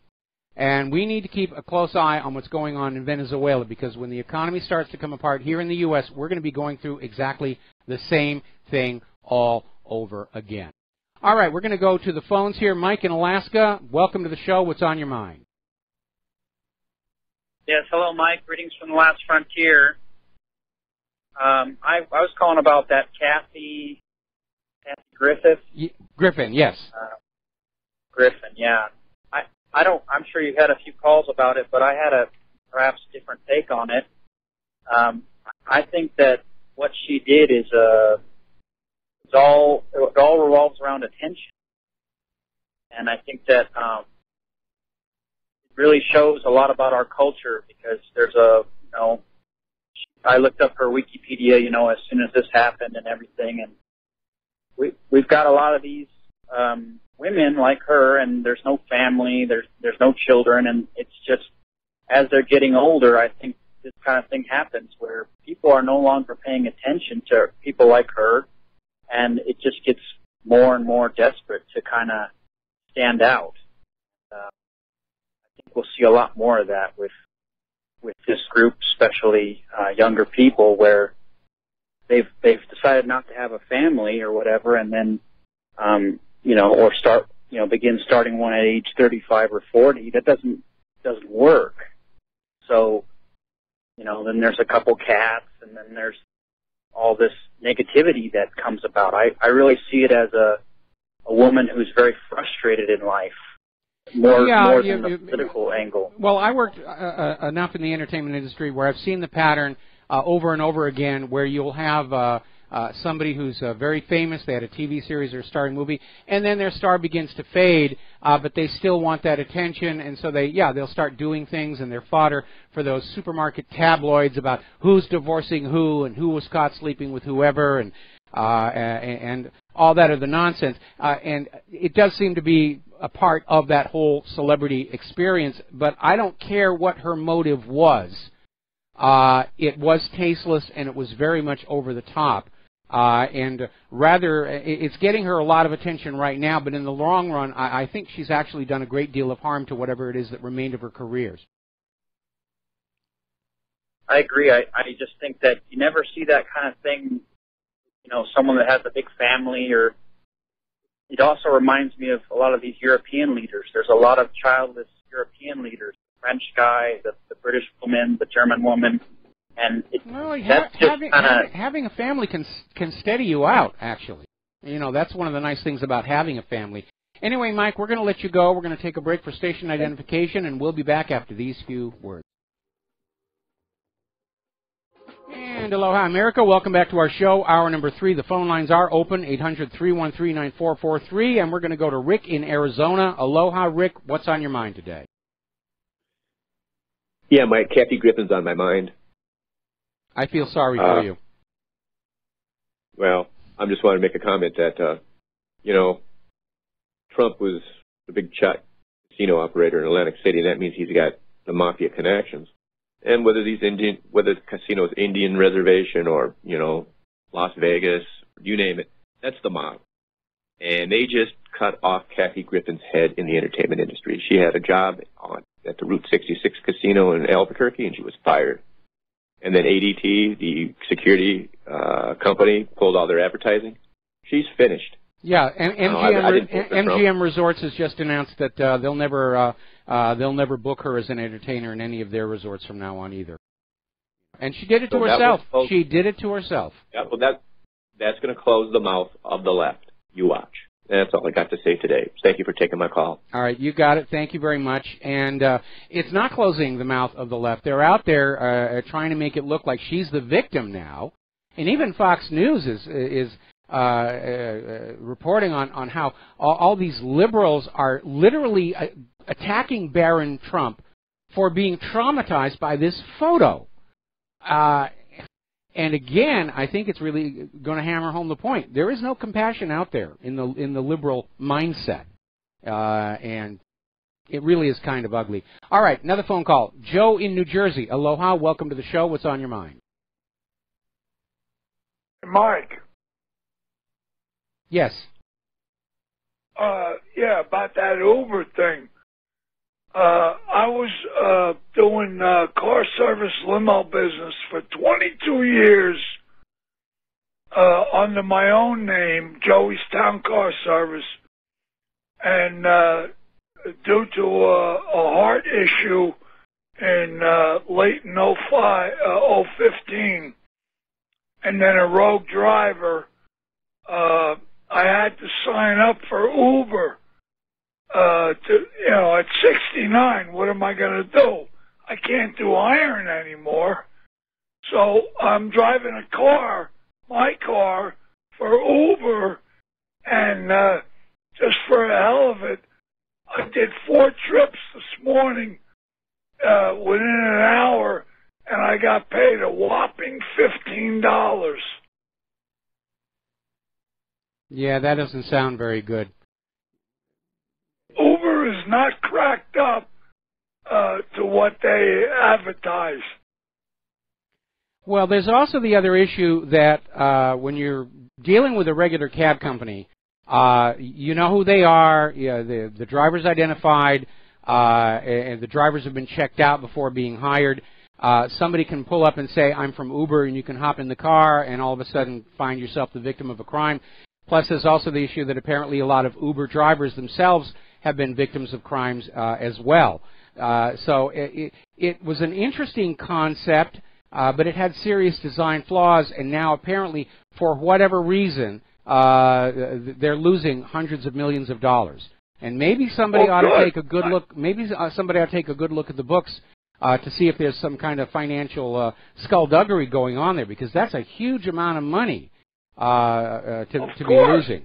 And prior to this announcement, they lost $900 million in the quarter before. Yeah, that's. If I were with the SEC, I'd be taking a look. What am I saying? The SEC doesn't ever do their job anyway. Right now, it almost seems like our entire economy is being held together with scams and frauds. There's nothing else left running in this country. Absolutely. Yeah. Now, what about the guys in New York with the medallions? Those guys were paying $250,000 for a medallion, and now they're not worth hardly anything. You know, the taxi guys. Yeah. Yeah, it's one of those ideas that sounded really good, but it wasn't really thought all the way through. I've never really been comfortable with Uber. I certainly would not use them myself. But again, it does seem to be failing. And I'm actually on your side. Those guys who are professional drivers, who work for professional cab companies or own their own limos and everything, they're paying the price for Uber's apparent lack of success. It seems like it's a lose-lose all the way around. Anyway, Joe. Well, I appreciate your support. Okay, well, thank you very much, Joe. We're going to let you go. Hope you feel better. And we're going to switch over to Herman in Georgia. Aloha, welcome to the show. What's on your mind? Hello, Mike. How you doing? Doing all right. Okay, 4 things. First, I'd like to say that you are the most righteous atheist I've ever spoken to. Okay. And I hope to someday steer you toward true salvation. Number 2. I appreciate the sentiment. Yes. Second, you have mentioned the questions, where did Cain get his wife and why is there evil in this world? Yes. Which I'd like to answer the next time I call. Okay. But I want to get to something else. Thirdly, yesterday you spoke of evolution and the scenario that climate change occurred long before humans came and will occur long after humans are gone. Yes. As if they were facts, when I know they are false assumptions. But if you're going to broadcast your opinion, please allow a valid opposing viewpoint. Now, the main reason I called. Fourth, I have a guess on what might happen while Trump is in office. On July 16, 1994, the fragmented comet named Shoemaker-Levy 9 began hitting the planet Jupiter with 21 impacts. Yes. Lasting for 7 days. Yes. Oh, you must remember that. Claire and I's engagement party happened. We literally had a star party to celebrate our engagement. We had the telescopes up on the roof of our condo, and we had all the neighborhood kids over looking through the eyepiece on the telescope at Jupiter, and we could actually see the scars on the planet. And I remember this one cute little girl who turned back from the eyepiece, and she said to me, "You mean you can see this up in the sky?" Well, then I guess that will last pretty long on your mind then. Oh, yes. Yeah. Yes, and it lasted for 7 days. And in that year, July 16, on the Hebrew calendar, was the 9th day of the 5th month. Okay, where are you going with all this? Because I have a feeling that... Oh, that's right. That's where I'm getting to. That's the same day that both temples of Israel were destroyed. And I interpret those 7 days to be 7 years and the 21 impacts to mean that the 7-year period will begin. What I'm thinking is that don't be surprised if President Trump clears the way for the U.S. Embassy to be relocated in Jerusalem and construction begins for the third temple. Well, technically, 7 years. Technically, there's already been 3 temples. They called the third one a remodeling, but it was actually a rebuild. Anyway, Herman, thanks an awful lot. We're going to let you go here, and I would suggest you might want to share this information with Coast to Coast or Jeff Rentz. And thank you very much for the phone call. We're going to let you go here. We're going to do a quick shout-out now to our on-air affiliates who are just now rejoining the network. One of the reasons I was so short with Herman is where he's talking about how climate has changed before humans came along, and it will probably go on changing after we're gone. And he says, those are false assumptions. It's in the geological record. There's absolutely no question that the climate there's never been a time in the 6 billion year history of Earth when climate wasn't changing, and that is absolutely the reality. Okay, now then, getting on back to what's going on in Europe. Jean-Claude Juncker is apparently off his meds. He's lashing out at Donald Trump over what he sees as an attempt to sideline the European Union. And Juncker is now vowing Brussels will move to block any attempted trade deals between the United States and any member states of the European Union. And basically just went completely overboard to the point where Juncker actually said that the European Union is what's setting policy in the United States, not Donald Trump. And that seems to be setting up a circumstance where Juncker is going to be demanding that the member states of the European Union take sides, Brussels or Washington, D.C. That may not work out the way he wants it to, with so much hostility in the EU member states. But Juncker's not thinking things through very carefully. Bernie Sanders is now chiding Donald Trump for his criticisms of Germany. And basically Trump's issue was the massive trade deficit with Germany and the fact that they are paying far less for NATO. And these are overlapping issues. But again, as far as the trade deficit, that is a recognition that Germany is making good products people want to buy and the United States is not. The U.S. has a trade deficit with pretty much the rest of the planet. And it's because we don't make or grow anything these other countries want to buy. And all these trade deals are an attempt to arm twist these other countries into buying products from the United States to match the volume of products we are buying from their countries, which is basically protectionism. And the real solution, and Trump campaigned on this, bringing back our quality manufacturing, bringing back the production of products other countries want. Then you don't have to worry about a trade deficit. He's going about it the wrong way. He's continuing on the same policies that have accelerated the trade deficit to this point. These other countries are not going to sign these trade agreements. Now, as far as NATO, Donald Trump is actually correct. All these other nations are in NATO because the United States is paying the lion's share of the money, and by being a member of NATO, these other countries are getting free things. Bombs, bullets, tanks, jeeps, airplanes.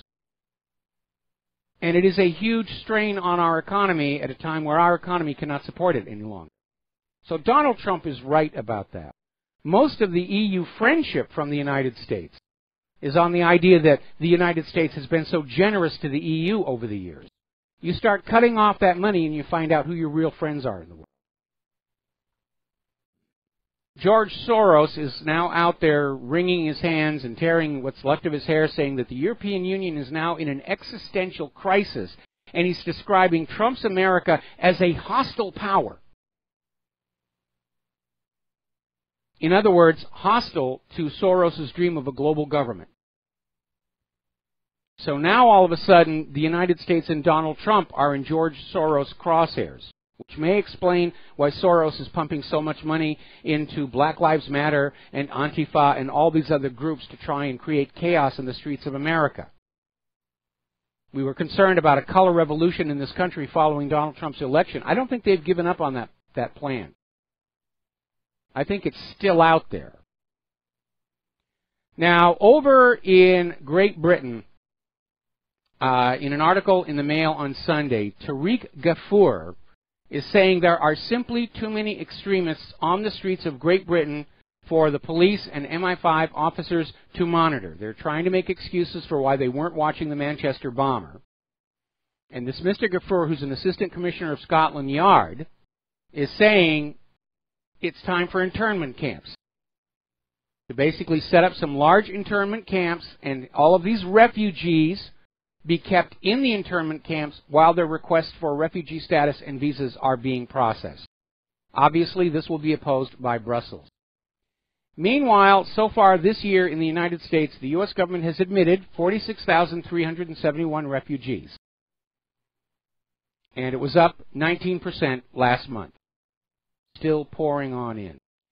Now, over in New Jersey, there's an illegal immigrant who's managed to get arrested for burglary twice last week after forgetting his correction center intake papers in the second burgled home.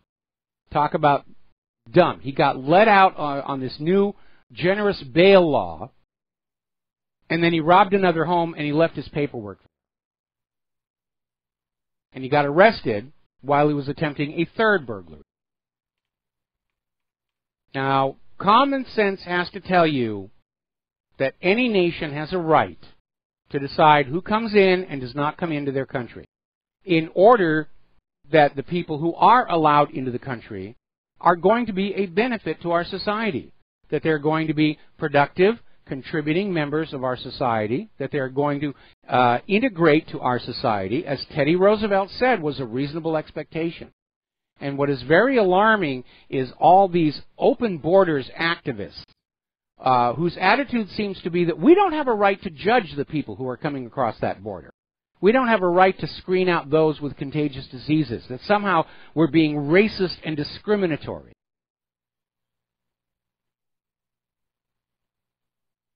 And it really has reached a point of absurdity. We now have here in the United States of America highly contagious, in some cases drug-resistant illnesses that had previously been eradicated. And they're being brought in with the refugees and the illegal immigrants because there's no control, there's no screening whatsoever. Now, turning over to France, apparently Macron is not getting an easy time as he starts his term as France's new president. French prosecutors have opened a probe into a government minister over a controversial property deal involving Macron's wife. And that's putting pressure on Macron, who's been urged to fire this minister. So already we're seeing the corruption start to rear its head. Now, you remember last week, 2 weeks ago, Macron was out there saying, well, Russia tried to hack our election too. Evil Russia, they were trying to hack our election. Apparently, the French National Agency of Information System Security has investigated and said there is no evidence at all of any kind of Russian hacking on President Macron's campaign. It's another lie. Now let's talk a little bit about Obamacare versus Trump Care and the third option, because there's an article over in Alternet where somebody has actually done a study that actually crunched the numbers regarding a single-payer health care system. And they did the study in California. And the analysis was done by a team led by Robert Poland. He's co-director of the Political Economy Research Institute at the University of Massachusetts. He's a former UC Riverside faculty member. And he basically said a single-payer system would enable all Californians to be completely covered. And it would save tens of billions of dollars a year. Of course, the whole point of Obamacare was those tens of billions of dollars every year were going to be profit for the health insurance companies, who would then kick part of that back as taxes to a desperately broke federal government, along with generous speaking fees and so forth and so on. Now, the TSA is out there. They're talking about, first of all, this ridiculous laptop ban could be a bomb, could be this, could be that. And now they're starting to expand it, where they're talking about now banning any food items or even books from the carry-on bags. And I'm beginning to smell a little bit of a rat here, because everyone's saying a laptop cannot be made into an effective bomb. There just simply isn't enough room in there. And so now they're out there saying we're going to ban the laptops, we're going to ban books, we're going to ban food from the carry-on luggage. Why are they doing that? Well, it occurs to me this may be an attempt to boost the profitability of the airline.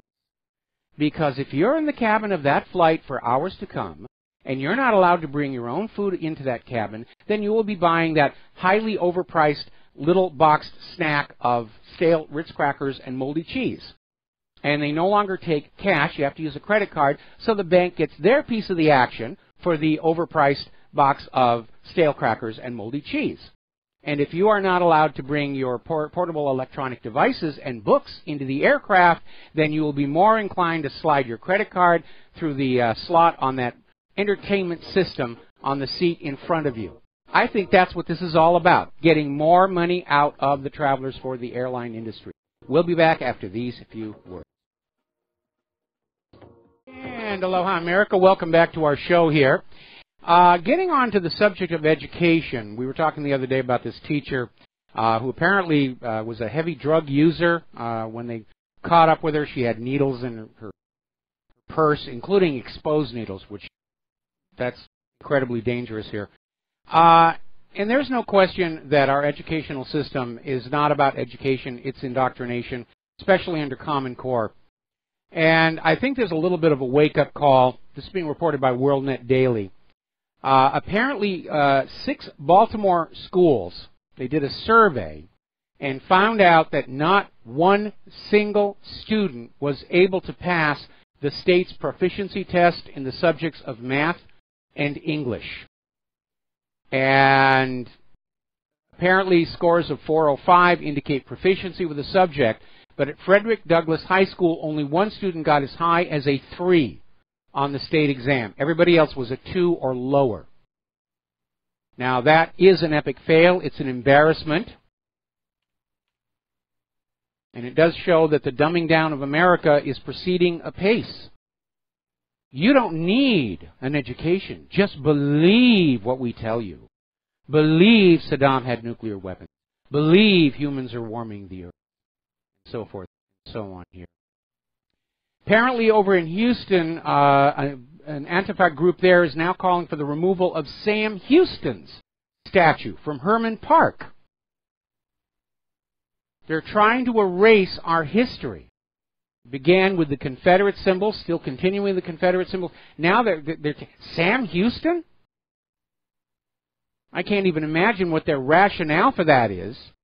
Oh, he's offensive to the Mexicans because he defeated Santa Anna. Amazing. All right, let's talk about computers here. As you know, there are a lot of so-called password managers that are available, and I've always warned against them. You should keep your passwords locally, on a spreadsheet, on whatever. Don't even have them on your cell phone where they can be read remotely. And apparently, one of the online password managers, OneLogin, has been hit by a data breach. And they're saying it affects all customers served by their U.S. data center.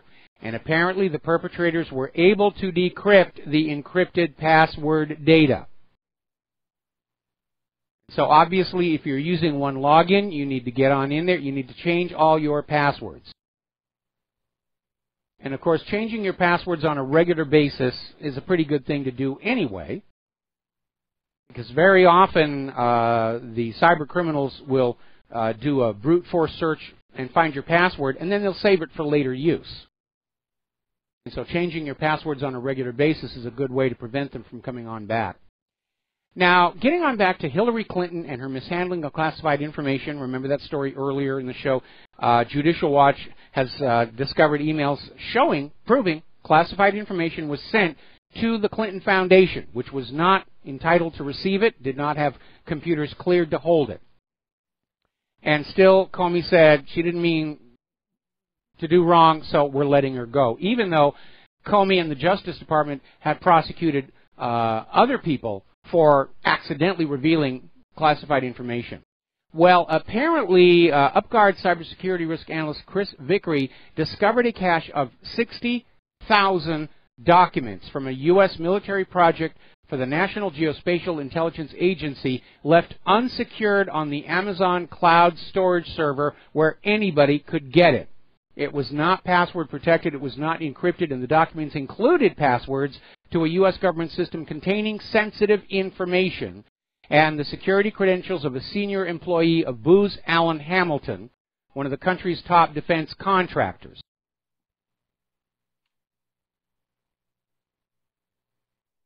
That's a serious, serious breach. And it's another reason why I don't like the idea of the cloud server anyway, especially if there's sensitive information.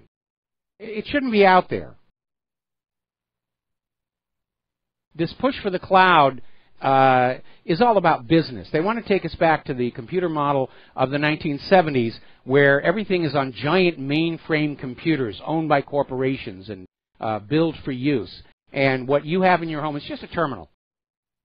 That's what your smartphone, your tablet's just a terminal. It doesn't really do any computerish things. It's all done remotely in order to bill you for the time. But it imposes additional security risks. We'll be right back. And aloha, America. Welcome back to the show. We're talking about computers and computer security, and apparently a new high-severity flaw has been discovered in Linux sudo that allows users to gain root privileges. And apparently it affects sudo 1.8.6p7 through 1.8.2. And Red Hat is already rushing out patches for Red Hat Enterprise Linux 6, Red Hat Enterprise Linux 7, and Red Hat Enterprise Linux Server. Debian has also released patches for its Wheezy, Jessie, and Sid releases, and SUSE Linux has rolled out fixes for a number of its products as well. So apparently this was a nasty one. Maybe it was another one of those NSA backdoors that somebody finally stumbled over and said, we've got to close this one. Now, we know that WikiLeaks has been making these CIA-leaked tools available to software providers to patch these wormholes that were put in there. And maybe this is what's going on with this. Now then, getting on back to WannaCrypt. Fortunately, WannaCrypt did not turn out to be the globe-killing monster that people were first concerned about. Very alert individual found the kill switch on it. And it turns out that this WannaCrypt was primarily aimed at Windows XP systems based on the code in it that was adopted from the NSA tools that were leaked to the dark web, which tells us those NSA tools are still living in the days of XP, and they may not really be up to date for Windows 10. Nobody can get anything to run on Windows 10 anyway. But it turns out now that experts over at Kaspersky Lab are finding that the wrapper around the NSA code blocks is actually very poorly written. It's got lots of mistakes, lots of shortcuts, and these mistakes make it possible to restore your files with the help of publicly available software tools. In one case, as an example, a mistake in WannaCrypt's read-only file processing mechanism does not allow it to encrypt read-only files. Instead, the malware creates encrypted copies of the file while the original files are untouched and they're given a hidden attribute. So unless you've got your Windows set up to show hidden system files, you won't see that the files are still there. And it's all very, very easy to undo. So it looks like whoever put this together did it very, very hastily.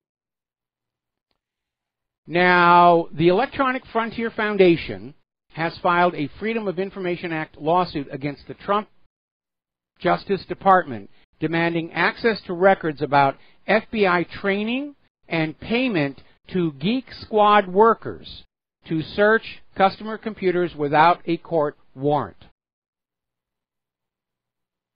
Now, we know this all broke into the public eye with this idea that if Geek Squad technicians working on your computer saw something inappropriate like child porn, that they were free to report you. But now it turns on out that apparently the FBI was literally funding and encouraging and training the Geek Squad people to spy on people's personal computers. And that is another sign of dictatorship. And it's another reminder of what the FBI is really like. They're not the swell bunch of Joes you see on TV shows and movies. This is what they're really all about, finding ways to spy on you in violation of that Fourth Amendment. Now, obviously, anybody who's using a computer, if you have information that is sensitive, it shouldn't be on your main computer. It should be on a flash drive. It should be air-gapped. But it is rather amazing how people just leave stuff on their computers and just think that that's going to pay. That's what brought down Anthony Weiner. He had all this sexting information on his laptop along with all those State Department emails. Now, WikiLeaks has released a new CIA tool. This one is called Pandemic, and apparently it turns Windows file servers into covert attack machines that will infect computers inside a targeted network. So there's some nasty stuff out there. All right, we're going to take a phone call. Glenn in Philadelphia, aloha. Welcome to the show. What's on your mind? Hello, Mike. About that questionable French deal you talked about. Yes. When the seller said it's going to take more than this to cinch this deal, Macron said, "Take my wife, please." Oh, God. And when he turned him down, he says, "First they want to recount. Now this, I don't get no respect." Oh my goodness! I miss Rodney Dangerfield. I know. He was your classic entertainment success story. He was working as an aluminum siding salesman when all of a sudden his comedy took off and he became a star. And that's always the fun stories. I hate to be sitting across the table in his sites. Let's just tell me where to sign. No, stop. I can't breathe. I'm laughing too hard. I'll sign anywhere, But he was a real genius. Yes. I love Back to School. Is just awesome, Do you know anyway, where? Do you know where I really got a lot of respect for Rodney Dangerfield, because we always saw him as this bumbling, goofy comedian guy. Did a couple of movies, and then he did that one role in Natural Born Killers where he played the evil father, and he was just so convincing. And all of a sudden you realize, ooh, this guy really can act, and he's got range, and it was just chills. Anytime I see any actor break out of their stereotype and decide to do something that's really so counter to their image, that's always going to win a lot of respect. When Robin Williams did 1 Hour Photo, oh my goodness, what absolute! That was when I knew he was just a great star, and we certainly miss him as well. Anything else? Yeah. No, that's it. It's very hard to break out like that once you're typecast. But anyway, all right, thank you, Mike. Well, actually, let's be very honest. A lot of actors, when they get a success, they don't want to break out. They don't want to take the chance. They're scared to do it. They always want to go on doing what they've been doing because that's their safety zone. And they're making a lot of money, and they'll just go on doing that, and they're perfectly happy with that. Others get very frustrated when they're put into a stereotype, and they can't get out of it. And a good example of that would be Vincent Price, who had been classically trained, and he was a wonderful actor, and early in his career he got sucked into doing all these horror movies, and that was all anybody ever wanted him to do. And toward the end of his life, he was very, very bitter, because he knew he could be better than that, and he was never, ever given the chance. That's a shame. I do find myself to this day saying, have a pen. I'm sorry, I missed that. I do still walk around to the day saying, have a pen. The Rodney Dangerfield. I just still have a pen. Yes. They run around handing out pens, But anyway, yeah, it's the typecasting thing. I'm thinking also of Captain Jack Sparrow. The people, actors get stuck in similar roles, Tonto, all that sort of thing. Oh, I mean, let's face it. Tonto stole that movie. That movie would have been not worth the ticket, except for Johnny Depp in there. He's just amazing. Yeah, making his crack. Don't I hold silver. Don't never do that again. Yes. I love that. And of course, I grew up on the original Lone Ranger, Clayton Moore, and I grew up on that stuff. And this one, it was an okay movie. If they did not have Johnny Depp as Tonto, it would have just been not worth it at all. Johnny Depp just carried that whole movie on his shoulder.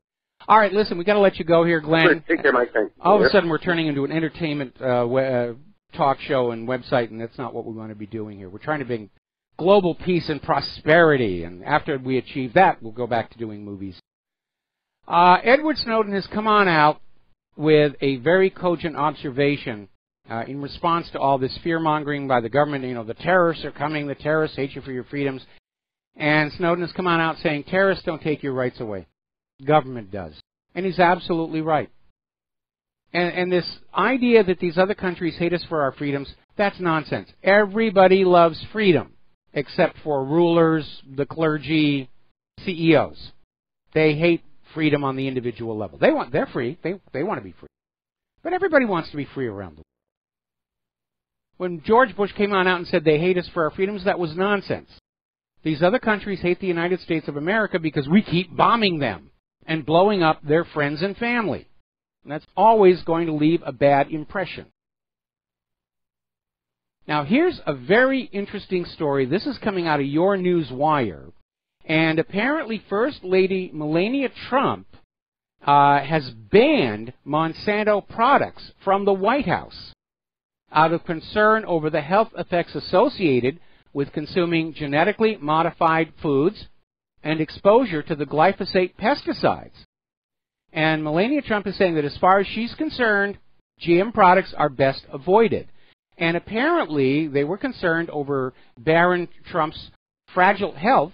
And basically Melania is saying that when they swore off GM foods and pesticides, that Barron's health improved.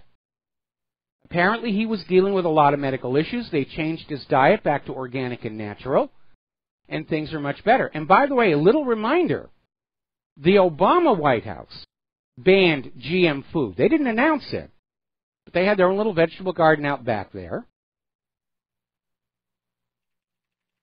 They know what's good. Donald Trump came out with yet another tweet here. Actually, this is from back in March. And he tweeted out, healthy young child goes to doctor, gets pumped with massive shot of many vaccines, doesn't feel good and changes. Autism, all in capital letters, many such cases. So, Trump knows what's going on, and I'm sure that Trump is concerned that Barron's issues may be vaccine related. They could be, very easily.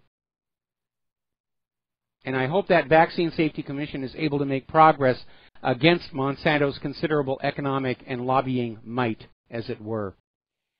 Somebody actually found this video clip from back in 1971 that shows how corporate media is, even back then, shilling for the pharmaceutical industries. It's a news report in 1971 where they're admitting the current flu shot for that year doesn't actually work, and if you take too much, it will actually harm you, but you should go and get the flu shot anyway. It's just so obvious, where they tell you it doesn't work, it can hurt you, but you should get it anyway.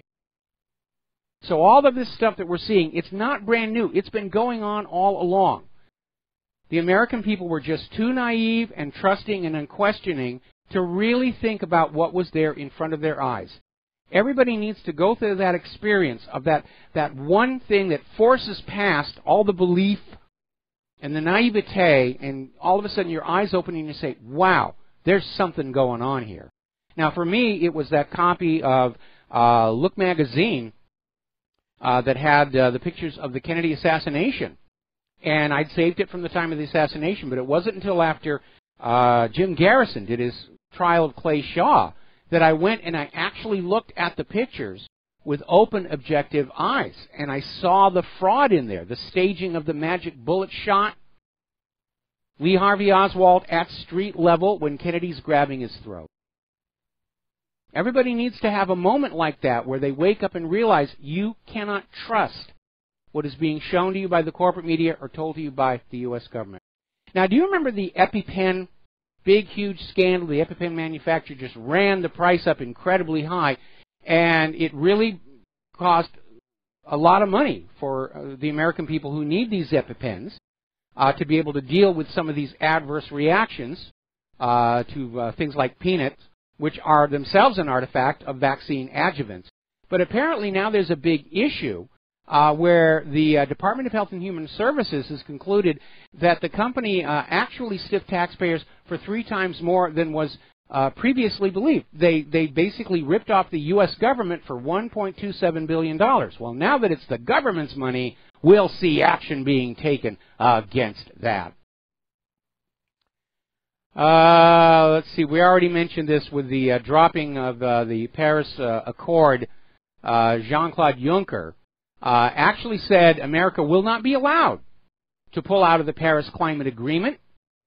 and saying he, Jean-Claude Juncker, controls American policy. I think he needs to blow into that little breathalyzer before he does any more speeches. Because I can tell you right now, claiming that he is in charge of U.S. policy is not going to go over very well with Donald Trump. Not one tiny bit. Now, as you know, pollution can be a big problem.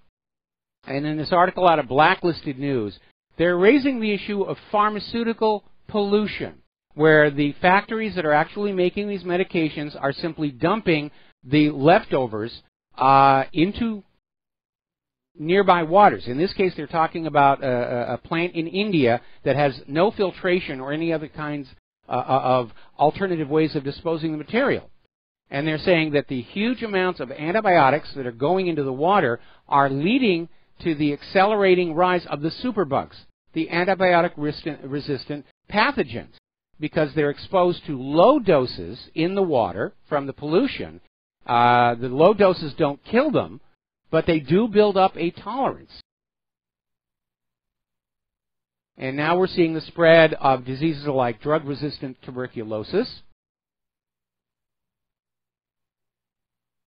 And we could be coming up on a situation where there's going to be a pandemic with some pathogen that has already been exposed to all the different medications that are out there, and it will be immune.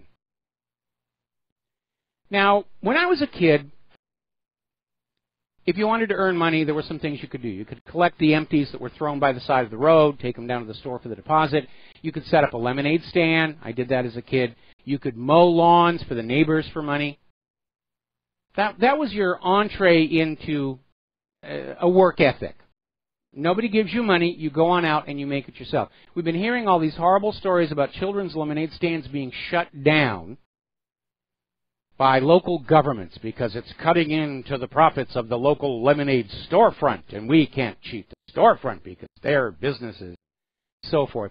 Now then, apparently there is a ridiculous situation in Gardendale, Alabama, and some other cities where children are now facing fines and arrest if they do not get a permit from the government, which costs $110 to mow grass for money.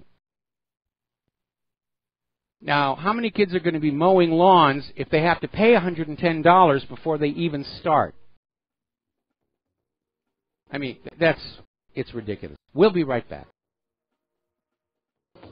Aloha, America. Welcome back to the show. And somebody just sent me an email for a website called openmandriva.org, and apparently it is an open source desktop platform to try and break us away from the spyware-filled Windows and OS X. And apparently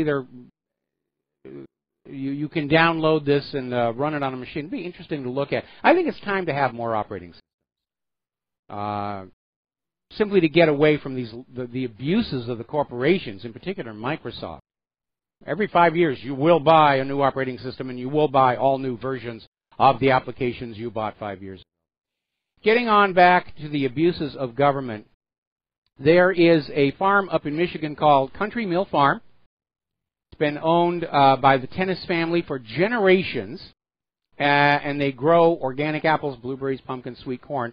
And over the last 7 years, they have sold a lot of their produce at the farmers market owned by the city of East Lansing, Michigan.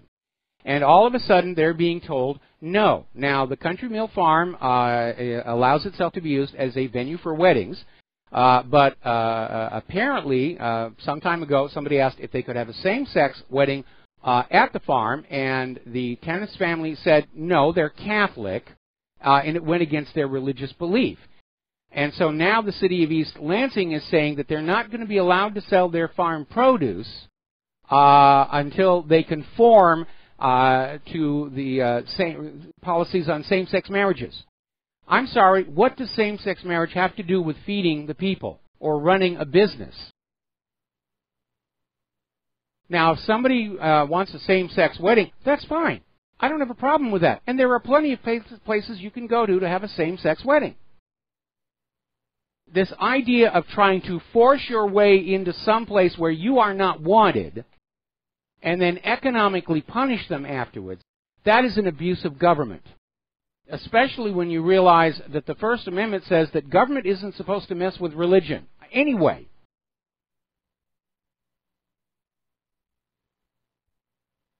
We're really in the bread and circuses phase of the deterioration of the American empire.